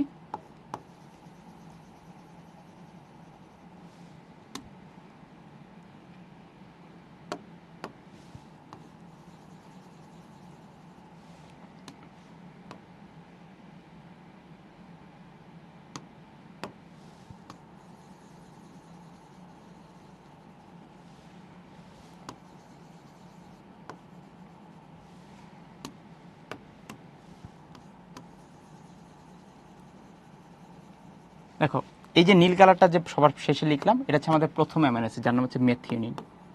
ওকে, বাকিগুলোর কিন্তু আমি নামও লিখি নাই, কারণ কি বাকিগুলো আমার নাম জানা দরকার নেই। এটা হলো প্রথমটা হচ্ছে মেথিওনিন। সে যখন এই ধাপ থেকে পরের ধাপে আসবে, মানে এটা যখন পি সাইড থেকে এই সাইডে চলে যাবে, তাহলে এটাকে ছিল এটার সাথে যুক্ত করে দিয়ে চলে যাবে। অ্যামাইনো অ্যাসিড এখন 2টা থেকে 3টা হবে, 3টা থেকে পরের ধাপে 4টা হবে, 4টা থেকে 5টা, এরকম করে আস্তে আস্তে তারা চেইন করতে করতে সামনের দিকে আগাবে। তার মানে হচ্ছিল টোটাল, এই টোটালটা হচ্ছিল আমাদের রাইবোজোম, তার ভিতরে আমাদের এমআরএনএটা থাকবে, থাকার পর তারা আস্তে আস্তে সামনের দিকে আগাবে। আগানোর সময় প্রথমে এ সাইডে সে অ্যাটাচমেন্ট হবে, পি সাইডে গিয়ে অ্যামাইনো অ্যাসিডগুলোকে যুক্ত করবে, এই সাইড দিয়ে তারা বেরিয়ে চলে যাবে। তাহলে ঘাড়ে করে নিয়ে আসবে, একসাথে জমা করবে, এরপর তারা বেরিয়ে চলে যাবে। এই হচ্ছে কাজ।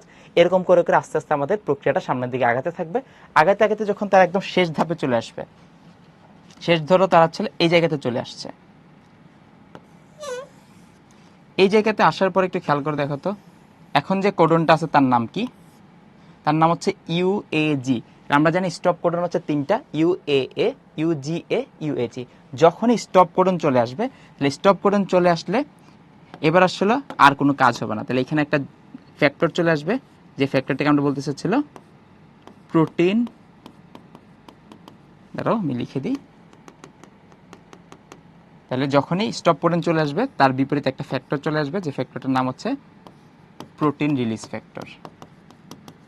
তাহলে যখনই আমরা স্টপ কোডন দেখব, কাজ করা বন্ধ করে দিব, এবং কাজ করা বন্ধ করার পাশাপাশি এই যে প্রোটিন রিলিজ ফ্যাক্টর আছে, সেই প্রোটিন রিলিজ ফ্যাক্টরের মাধ্যমে আমাদের যে এতক্ষণ যে আমরা প্রোটিনগুলো তৈরি করলাম, এই প্রোটিনগুলোকে সুন্দর মতো এই জায়গা থেকে রিলিজ করে নিয়ে যাব। এই হচ্ছে আমাদের ওভারঅল কাজ। তাহলে আমাদের ট্রান্সলেশন প্রক্রিয়াটা শুরুতে হচ্ছে AUG দিয়ে আমরা শুরু করব, ধাপের নাম হচ্ছে সূচনা। বর্ধিতকরণ মানে কি? আস্তে আস্তে আমাদের রাইবোজোমগুলো সামনের দিকে আগাবে, প্রত্যেকটাকে কপি করবে, সেই অনুযায়ী অ্যামাইনো অ্যাসিডগুলো একসাথে একটার সাথে একটা যুক্ত করে দিয়ে সামনের দিকে চলমান থাকবে। শেষ পর্যায়ে যখন তারা স্টপ কোডন খুঁজে পাবে, সেটা UAA, UGA অথবা UAG, এই তিনটা যে কোনো একটা খুঁজে পেলে তখন সেই অনুযায়ী একটা প্রোটিন রিলিজ ফ্যাক্টর চলে আসবে। প্রোটিন রিলিজ ফ্যাক্টর মানে প্রোটিন যেটা তৈরি করছে সেটাকে এখন রিলিজ করে দিব, কাজ প্রক্রিয়া বন্ধ করে দিব। বুঝতে পারছি এবার? ওকে,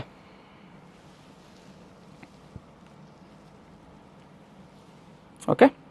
ইনিশিয়েটর টিআরএনএ কি? যেই টিআরএনএটা প্রক্রিয়াকে শুরু করতেছে সেই টিআরএনএ কে বলা হচ্ছে ইনিশিয়েটর। এটা হচ্ছে আমাদের স্টার্ট কোডন। তাহলে তার বিপরীতে যে আরএনএ টিআরএনএ কাজ করে তার নাম হচ্ছে ইনিশিয়েটর। ইনিশিয়েটর শব্দের অর্থ হচ্ছে শুরু করা। ঠিক আছে, তাহলে আমরা একটু শুরু থেকে এই জায়গাটা রিভিশন দিই, সবাই একটু লিখে ফেলো। তো আমাদের পরীক্ষায় প্রশ্ন আসবে যে ট্রান্সলেশন প্রক্রিয়াটা ব্যাখ্যা করো। তাহলে তুমি শুরুতে লিখবে যে প্রক্রিয়ায় এমআরএনএ থেকে প্রোটিন তৈরি হয় সেই প্রক্রিয়াকে বলা হচ্ছে ট্রান্সলেশন। ট্রান্সলেশন প্রক্রিয়াটা সংগৃহীত কোষের সাইটোপ্লাজমে রাইবোজোম নামক অঙ্গাণুতে।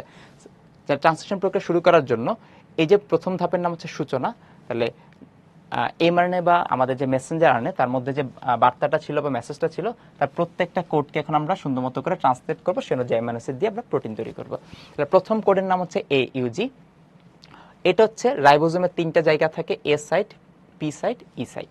তাহলে প্রথমে এ সাইটের সাথে অ্যাটাচমেন্ট হবে, হওয়ার পরে পি সাইটে গিয়ে অ্যামাইনো অ্যাসিডগুলোর সাথে বন্ধন তৈরি করবে, কারণ আমরা জানি অ্যামাইনো অ্যাসিডগুলোকে বন্ধন তৈরি করলে পরবর্তীতে তারা প্রোটিন তৈরি করবে। তাহলে অ্যামাইনো অ্যাসিডগুলোকে বন্ধন তৈরি করে দিবে হচ্ছে পি বা পেপটাইডাল সাইট, এবং যখনই আমাদের বন্ধন তৈরি করে দেওয়া শেষ, তাহলে আমি যে অ্যামাইনো অ্যাসিডটা নিয়ে আসছি সেটাকে একটার সাথে যুক্ত করে দিয়ে দিছি, তাহলে টিআরএনএ আর কোনো কাজ নাই, সেটা হচ্ছে ই সাইড দিয়ে বেরিয়ে চলে যাবে। বুঝতে পারছি? তাহলে এভাবে করে প্রক্রিয়াটা সামনের দিকে চলমান থাকবে।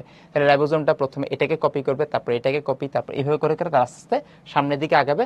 আগাতে থাকতে থাকতে তার পাশাপাশি বিশাল বড় একটা চেইন তৈরি হবে, যে চেইনের মধ্যে অনেকগুলো অ্যামাইনো অ্যাসিড, তাহলে যে একটা অ্যামাইনো অ্যাসিড, এই যে একটা অ্যামাইনো অ্যাসিড, এই যে একটা, এই যে একটা, একটা একটা করে যুক্ত করতেছি। যুক্ত করার পর পরবর্তীতে যখনই আমরা লাস্টের ধাপে চলে আসবো, UAA, ইউজিএ অথবা ইউএজি, এই তিনটে স্টপ কোডনে কোনো একটার কাছে চলে আসবো। আসার পরে এখন আর কোনো টিআরএনএ যুক্ত হবে না, সবসময় যুক্ত হচ্ছিল টিআরএনএ, কিন্তু যখন স্টপ কোডন চলে আসবে তখন কোনো টিআরএনএ যুক্ত হবে না, যুক্ত হবে যে একটা প্রোটিন রিলিজ ফ্যাক্টর, এবং প্রোটিন রিলিজ ফ্যাক্টরের মাধ্যমে আলটিমেটলি আমাদের যা প্রোটিনগুলো তৈরি হয়েছে সবগুলো জায়গা থেকে আলাদা হয়ে যাবে, এ সুন্দরমতো আমাদের যে প্রোটিন তৈরি করার কথা ছিল সেই প্রোটিনটা তৈরি হয়ে যাবে। এটা হচ্ছে আমাদের কাজ। তাহলে এখানে তোমাদের আসলে জানার দরকারটা কি? জানা দরকার হচ্ছে প্রথমত কোডন পাওয়া যাচ্ছে এমআরএনএ, আর অ্যান্টিকোডন পাওয়া যাচ্ছে টিআরএনএ। এবং অ্যান্টিকোডনটার কাজ কি? অ্যান্টিকোডনের কাজ হচ্ছে টিআরএনএ বা অ্যান্টিকোডন, সে হচ্ছিল তার বিপরীতে যে অ্যামাইনো অ্যাসিড আছে সেই অ্যামাইনো অ্যাসিডকে খুঁজে বের করে নিয়ে আসা। খেয়াল করে দেখো, যদি আমাদের কোডন থাকে এ ইউজি, তাহলে তার বিপরীতে অ্যান্টিকোডন দাঁড়াবে হচ্ছিল, তার বিপরীতে যে অ্যান্টিকোডন আসবে, দেখো তার বিপরীতে যে অ্যান্টিকোডন আসবে তার নাম হয়ে যাবে হচ্ছিল, তাহলে এ ইউজি, তাহলে এর বিপরীতে বসবে হচ্ছে ইউ, ইউর বিপরীতে বসবে হচ্ছিল এ, আর জি এর বিপরীতে বসবে হচ্ছে সি। এটা বসার পরে এইটা অনুযায়ী আবার এই জায়গাতে একটা বিপরীত কোডন বসবে, তাহলে ইউ এ সি, তাহলে আবার এই জায়গাতে ছিল এ ইউ জি বসবে। তাহলে এ ইউ জি কোন অ্যামাইনো অ্যাসিডকে নির্দেশ করে? উত্তর হচ্ছে মেথিনিন। তাহলে এখন গিয়ে সে সুন্দর মতো মেথিনিনকে যুক্ত করে নিয়ে আসবে। বুঝতে পারছি? এটা হচ্ছে টিআরএনএ এর কাজ। তাহলে টিআরএনএ জাস্ট আমাদের সংকেতটাকে কপি করবে বা অ্যান্টিকোডন করবে, করার পর সে অনুযায়ী অ্যামাইনো অ্যাসিডটাকে সে তার নিজের সাথে যুক্ত করবে, করার পরে একটার সাথে আরেকটা অ্যামাইনো অ্যাসিডকে যুক্ত করে দিয়ে প্রোটিন তৈরি করে দেবে। বুঝতে পারছি? ইউটিউবে একটা অ্যানিমেশন আছে, তোমরা একটা অ্যানিমেশন ভিডিও পাবা 1 মিনিট বা 1.5 মিনিটের, জাস্ট কনসেপ্টটা দেখলে ক্রিস্টাল ক্লিয়ার হয়ে যাবে। কারণ এখানে আমরা যেহেতু 3D ছবি দেখাতে পারতেছি না, সো তুমি বুঝতে পারতেছো না যে একটা পরে স্টেপ সামনের দিকে যাচ্ছে আরেক দিকে প্রোটিন বের হচ্ছে। তুমি জাস্ট ভিডিওটা দেখবা, কনসেপ্টটা মাথায় রাখবা। তাহলে প্রথমত প্রত্যেকটা টিআরএনএ এ সাইটে যুক্ত হবে, তার মাথার মধ্যে একটা কি নিয়ে আসবে? অ্যামাইনো অ্যাসিড নিয়ে আসবে। যখনই এ সাইট থেকে তারা পি সাইটে যাবে, যাওয়ার পরে পি সাইটের মধ্যে আগের একটা অ্যামাইনো অ্যাসিড আছে, এখন একটা অ্যামাইনো অ্যাসিড, দুইটার মধ্যে একসাথে আমরা পেপটাইড বন্ধন তৈরি করে দিব, এই জন্য নাম হচ্ছে পেপটাইডাল সাইট। বন্ধন তৈরি করে দেওয়ার পরে অ্যামাইনো অ্যাসিডগুলো একটার সাথে আরেকটা যুক্ত হয়ে গেছে, তাহলে বাকি যে টিআরএনএ বা ফাঁকা যে অংশটা আছে সেটা একটা আমরা সুন্দর মতো বের করে দিয়ে দিব। এইভাবে করে প্রত্যেকটা ধাপে এ সাইটে যুক্ত হবে, পি সাইটে গিয়ে বন্ধন তৈরি করবে, ই দিয়ে বেরিয়ে যাবে। আবার পরবর্তীতে এতে যুক্ত হবে, পিতে বন্ধন তৈরি করবে, ইতে বেরিয়ে চলে যাবে। এইভাবে করে আস্তে আস্তে এই যে প্রক্রিয়াটা সামনের দিকে চলমান থাকবে। তাহলে এই প্রক্রিয়াটা সবসময় এইভাবে সামনের দিকে চলমান থাকবে। সামনের দিকে চলতে চলতে একটা পর্যায়ে গিয়ে যখন তারা ইউএএ, ইউজিএ অথবা ইউএজি স্টপ কোডনের কাছে চলে আসবে, তাহলে স্টপ কোডন আছে 3টা, ইউএএ, ইউজিএ, ইউএজি। স্টপ কোডনের কাছে আসলে তারা হচ্ছে প্রোটিন রিলিজ করবে, এবং প্রোটিন রিলিজের মাধ্যমে আমাদের আলটিমেটলি ট্রান্সলেশন প্রক্রিয়াটা শেষ হয়ে যাবে। ঠিক আছে? ওকে, এই চিত্র এক্সামে আঁকতে হবে। ঠিক আছে? এই চিত্র আঁকলেই আমাদের কাজ শেষ। ওকে, একটু পর্যন্ত আমরা যা পড়ছি এবার আমরা পড়ে আসি, দেখি। তাহলে দেখো ট্রান্সলেশন প্রক্রিয়া ধাপ কয়টা? 3টা। সূচনা পর্ব, তাহলে রাইবোজোমের একটা ছোট অংশ থাকে, বড় অংশ থাকে। তাহলে দেখো এ সাইড আছে, পি সাইড আছে, আরেকটা সাইড থাকবে হচ্ছে এই সাইড। ওকে, তাহলে দেখো প্রথমত পি সাইডের মধ্যে যুক্ত হচ্ছে এই যে দেখো টিআরএনএ, টিআরএনএ দেখো এটার বিপরীতে একটা অ্যান্টিকোডন তৈরি করলো, আর সেই অনুযায়ী তার মধ্যে মেথিনিন, এমইটি মানে হচ্ছে মেথিনিন, সেই অ্যামাইনো অ্যাসিডটাকে ধরে নিয়ে আসছে। এটা হচ্ছে সূচনা ধাপ। বৃদ্ধিকরণ পর্বতে কি করবে? জাস্ট প্রক্রিয়াটা আস্তে আস্তে দেখো সামনের দিকে চলমান থাকবে। চলমান থাকার কারণে যখন তারা কপি করতে করতে সামনের দিকে যাবে, তাহলে যখন প্রথমটা কপি করবে, তাহলে দেখো এই যে পি সাইডে প্রথমটা যুক্ত হলো, তারপর আরেকটা গিয়ে এ সাইডে যুক্ত হচ্ছে। এরপর পরের ধাপে যখন তারা আরেকটু সামনের দিকে আগাবে, তো সামনের দিকে আগালে এই যে এ সাইডে নতুন আরেকটা যুক্ত হচ্ছে, পি সাইডে তারা যে পেপটাইড বন্ধন তৈরি করতেছে, আর ই সাইডে একটা অংশ আছে যেটাতে ছিল বেড়ে চলে যাবে। ঠিক আছে? তাহলে এই যে চিত্রগুলো এখানে সুন্দর মতো ব্যাখ্যা করে দেওয়া আছে। সমাপ্তি পর্ব মানে কি? যেখানে গিয়ে আমাদের প্রক্রিয়াটা শেষ হয়ে যাবে। প্রক্রিয়াটা শেষ করার জন্য একটা ফ্যাক্টর দরকার, প্রোটিন রিলিজ ফ্যাক্টর। কাকে দেখলে ফ্যাক্টরগুলো আসবে? স্টপ কোডনকে দেখলেই এই ফ্যাক্টরগুলো রিলিজ হবে। এই ফ্যাক্টর রিলিজ হওয়ার কারণে এই যে একটা চেইন আছে, এই চেইনটা সুন্দর মতো আলাদা হয়ে যাবে, আমাদের প্রোটিন অণুটা তৈরি হয়ে যাবে। বুঝতে পারছি? তো আমাদের ট্রান্সলেশন প্রক্রিয়া ব্যাখ্যাটা খুবই সোজা, চিত্রটা তোমার সুন্দর মতো লিখে দিয়ে আসতে পারলে হবে। তাহলে সূচনা, বৃদ্ধি, আর একটা হচ্ছে সমাপ্তি করা। সূচনার জন্য এই ইউজি খুঁজে বের করব, শেষ করার জন্য 3টা স্টপ কোডন খুঁজে বের করব, আর বৃদ্ধি প্রক্রিয়া জাস্ট চলমান থাকবে, সামনের দিকে আগাবে। প্রত্যেকটা মেসেজকে প্রত্যেকটা কোডনকে সে ট্রান্সলেট করে করে সে অনুযায়ী অ্যামাইনো অ্যাসিডগুলোকে যুক্ত করে দিবে। তাহলে প্রথম ধাপে সে হচ্ছে এ সাইট বা অ্যাটাচমেন্ট সাইটে যুক্ত হবে, পি সাইটের মধ্যে গিয়ে পেপটাইড বন্ধন তৈরি করবে, করার পর টিআরএনএ গুলো বেরিয়ে চলে যাবে ই সাইট দিয়ে। ঠিক আছে?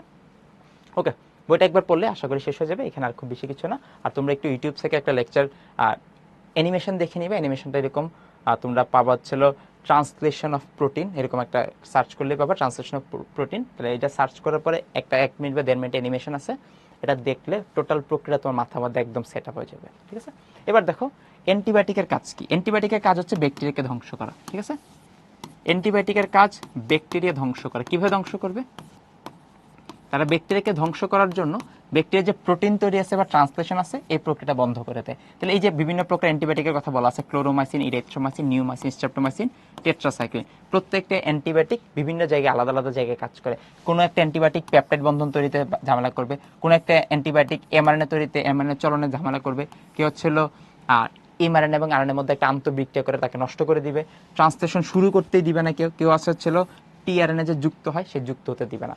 আমাদের দেখো ট্রান্সলেশনের ধাপগুলো কিন্তু প্রথমত এমআরএনএ আসতে হবে। তাহলে আমি যদি এমআরএনএ আসাটাকে বন্ধ করে দিই তাহলে ব্যাকটেরিয়ার নতুন কোনো প্রোটিন তৈরি করতে পারবে না, তার ট্রান্সলেশন প্রক্রিয়া বন্ধ হয়ে যাবে। প্রোটিন তৈরি না করলে ব্যাকটেরিয়া বৈশিষ্ট্য প্রকাশ বন্ধ, ব্যাকটেরিয়া রোগ তৈরি করার ক্ষমতা নষ্ট হয়ে যাবে। তাহলে আমরা অ্যান্টিবায়োটিক যে গ্রহণ করি ব্যাকটেরিয়াকে ধ্বংস করার জন্য, তারা এই যে বিভিন্ন ধাপে কাজ করে। কেউ পেপটাইড বন্ধন তৈরিতে ঝামেলা, কারো এমআরএনএ চলনে ঝামেলা করবে, কেউ ট্রান্সলেশন সূচনা করতে বাধা দিবে, কেউ হচ্ছিল টিআরএনএ সংযুক্ত করতে বাধা দিবে। এখন আমাদের কাজ হচ্ছে জায়গা থেকে এক্সাম্পল শেখা, কোন অ্যান্টিবায়োটিক কি করে।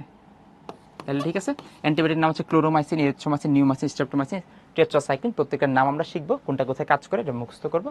একটু যখন এমসিকিউ কঠিন হয় বা অ্যাডমিশন কোশ্চেন তখন এগুলো আসবে। এখন একটা জিনিস খেয়াল করো, তোমরা ব্যাকটেরিয়াকে মারার জন্য অ্যান্টিবায়োটিক খাচ্ছ, কিন্তু ভাইরাসকে মারার জন্য আমাদের যখন ভাইরাল ফিভার হয়, ডেঙ্গু ফিভার হয়, তখন কিন্তু কোনো অ্যান্টিবায়োটিক নেই। কারণ কি, ভাইরাস হচ্ছে এমন একটা জীব, মানে এমন একটা বস্তু যা সে জীবও না জড় বস্তু না, জীব এবং জড়ের একটা মাঝামাঝি অবস্থা। ব্যাকটেরিয়া হচ্ছে একটা জীব, সো তার হচ্ছে প্রোটিন তৈরি করতে হয়, তার হচ্ছে বৈশিষ্ট্য প্রকাশ করতে হয়। ভাইরাসের ক্ষেত্রে কোনো প্রোটিন তৈরি করার দরকার নেই, কোনো বৈশিষ্ট্য প্রকাশ করার দরকার নেই। ভাইরাস যেহেতু প্রোটিন তৈরি করার দরকার নেই, ভাইরাসের যেহেতু কোনো ট্রান্সলেশন নাই, তাহলে ট্রান্সলেশন বন্ধ করার তো কোনো জায়গা নেই। এই জন্য অ্যান্টিবায়োটিক কিন্তু ভাইরাসের উপর কাজ করতে পারবে না। তাহলে ভাইরাসের উপর কাজ করবে কিছু অ্যান্টিভাইরাল ড্রাগ আছে, সেগুলো আরেক কঠিন জিনিস। কিন্তু ব্যাকটেরিয়া মারার জন্য অ্যান্টিবায়োটিক, কিন্তু অ্যান্টিবায়োটিক দিয়ে আমরা কখনো ভাইরাসকে মারতে পারবো না। কারণ কি, ভাইরাসের মধ্যে ট্রান্সলেশন প্রক্রিয়া হয় না, না হলে আমি কোথায় গিয়ে ঝামেলা করবো আর কোথায় গিয়ে তাকে মারবো। বুঝতে পারছি? তাহলে ট্রান্সক্রিপশন, ট্রান্সলেশন, রেপ্লিকেশন, তিনটা টপিক পড়লাম। তিনটা টপিক থেকে ট্রান্সলেশনটা এবং ট্রান্সক্রিপশনটা এই দুইটা সিকিউর জন্য বেশি গুরুত্বপূর্ণ, আর এখান থেকে এমসিকিউর জন্য এই বক্সটা লাগবে। এবার দেখো একটা বক্স আছে, এটা খুবই গুরুত্বপূর্ণ সিকিউর জন্য। ট্রান্সক্রিপশন এবং ট্রান্সলেশনের মধ্যে পার্থক্য তুমি নিজেই জানো। ট্রান্সক্রিপশন হচ্ছে যে প্রক্রিয়া আমরা এমআরএনএ তৈরি করব সেই প্রক্রিয়াটাকে বলা হচ্ছে ট্রান্সক্রিপশন। আর ট্রান্সলেশন মানে কি, যে প্রক্রিয়া আমরা প্রোটিন তৈরি করব সেই প্রক্রিয়াটাকে বলা হবে ট্রান্সলেশন। ট্রান্সক্রিপশন করার জন্য আমাদের অনেকগুলা এই যে এটিপি, জিটিপি, সিটিপি, ইউটিপি এগুলো দরকার আছে। আর ট্রান্সলেশন করার জন্য বা প্রোটিন তৈরি করার জন্য কি দরকার? অ্যামাইনো অ্যাসিড দরকার। কত প্রকার? 20 প্রকার। ট্রান্সক্রিপশন সংগঠিত হয় নিউক্লিয়াসের ভেতরে, আর ট্রান্সলেশন সংগঠিত হয় সাইটোপ্লাজমে।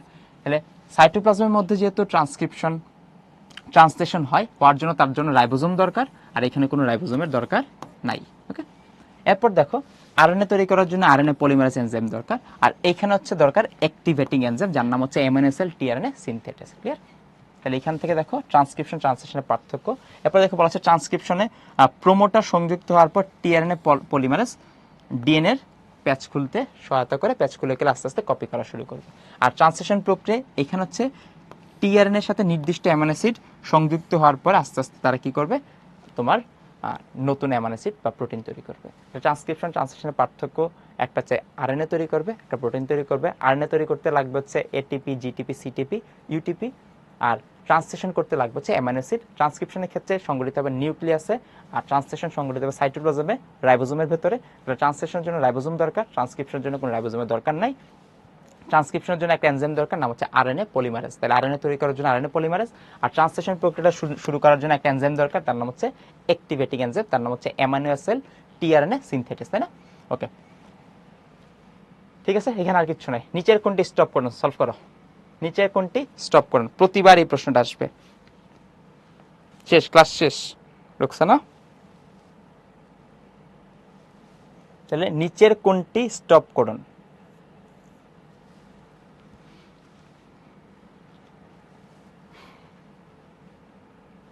অনেকে আবার ভুল দেখাইতেছে, ভুল দেখানোর কোনো স্কোপ নাই। স্টপ করুন আছে 3টা। ওকে, ট্রান্সক্রিপশনের জন্য ডিএনএ নির্দিষ্ট অবশ্যই, কারণ মেসেজটা আমি পাবো কার কাছ থেকে? ডিএনএ এর কাছ থেকে। তাহলে ডিএনএ যে জায়গাতে থাকবে ট্রান্সক্রিপশন আমি সেই জায়গাতেই করবো, ডিএনএ থেকেই আমি কপি করে নিয়ে আসতেছি।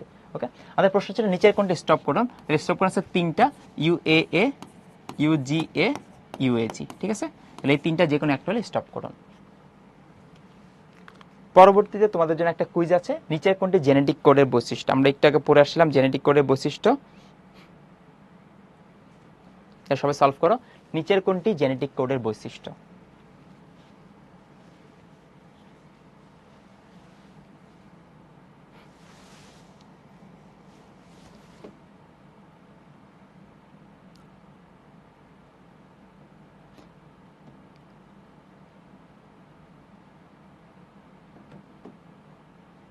নিচের কোনটা জেনেটিক কোডের বৈশিষ্ট্য? পেপটাইড বন্ধনীটা কি? প্রোটিন তৈরি করার জন্য অ্যামাইনো অ্যাসিডের মাঝখানে যে বন্ধনটা তৈরি হয় সেই বন্ধনটাকে বলা হচ্ছে পেপটাইড বন্ধন। বন্ধনের নাম হচ্ছে পেপটাইড, প্রোটিনের মধ্যে পাওয়া যায়, তার কাজ হচ্ছে প্রত্যেকটা অ্যামাইনো অ্যাসিডের সাথে আরেকটা অ্যামাইনো অ্যাসিডকে সংযুক্ত করে দেওয়া। বুঝতে পারছি? জিওলজি প্যারালাল টেক্সট কবে পাবো? এটা আসলে তোমাদেরকে দিয়ে দেওয়া হবে, তোমাদের সম্ভবত দিয়ে দেওয়ার কথা। তুমি তোমার যে ব্রাঞ্চ আছে সেই ব্রাঞ্চে একটু কথা বলো, তাহলে পেয়ে যাওয়ার কথা। আমাদের প্রশ্ন হচ্ছে নিচের কোনটি জেনেটিক কোডের বৈশিষ্ট্য? আমরা জানি জেনেটিক কোড হচ্ছে 3টা অক্ষর থাকে, তাহলে আমরা জানি 3টা অক্ষর থাকে, সঠিক। তার হচ্ছে সার্বজনীন, পৃথিবীর সব জায়গাতে জেনেটিক কোড থাকে। আমরা বলছিলাম AUG সে শুধুমাত্র মেথিওনিনকে নির্দেশ করবে। AUG কে আবার কোনোদিন ধরো লাইসিনকে নির্দেশ করবে? কোনোদিন করবে না। কোনোদিন কি লিউসিনকে নির্দেশ করবে? না। তাহলে খেয়াল করে দেখো, একটা কোড কখনোই একাধিক জায়গায় যাচ্ছে না, একটা কোড কখনোই একাধিক জায়গায় যাবে না, এটাকে বলা হচ্ছে তারা ওভারল্যাপ করবে না। তাহলে এখানে লিখছে ওভারল্যাপ করে, জিনিসটা ছিল ভুল। আমাদের উত্তর দ্বারা হচ্ছে এ। তাহলে জেনেটিক কোড সর্বদা মানে 3 অক্ষর থাকবে, তারা সার্বজনীন থাকবে, তারা কখনোই ওভারল্যাপ করবে না। ওভারল্যাপ মানে কি? এই AUG দিয়ে একবার মেথিওনিন, আরেকবার লাইসিন, আরেকবার লিউসিন, এরকম কোনো সম্ভাবনা নাই। একটা সর্বোচ্চ একটাকে নির্দেশ করতে পারে, এটাকে বলা হচ্ছে ওভারল্যাপ করে না। তাহলে আমাদের বৈশিষ্ট্য হচ্ছিল 1 এবং 2। তাহলে নিচে কোনটি জেনেটিক কোডের বৈশিষ্ট্য? 1 এবং 2। ওকে, লিডার বোর্ডে সবার উপরে আছে সিয়াম, ভেরি গুড। তারপর সুমাইয়া, আরিফ, মাহদিন, শাইকা, সাফাত, জান্নাত, ফারিয়া আক্তার, শিফাত, রাফা, ভেরি গুড সবাইকে।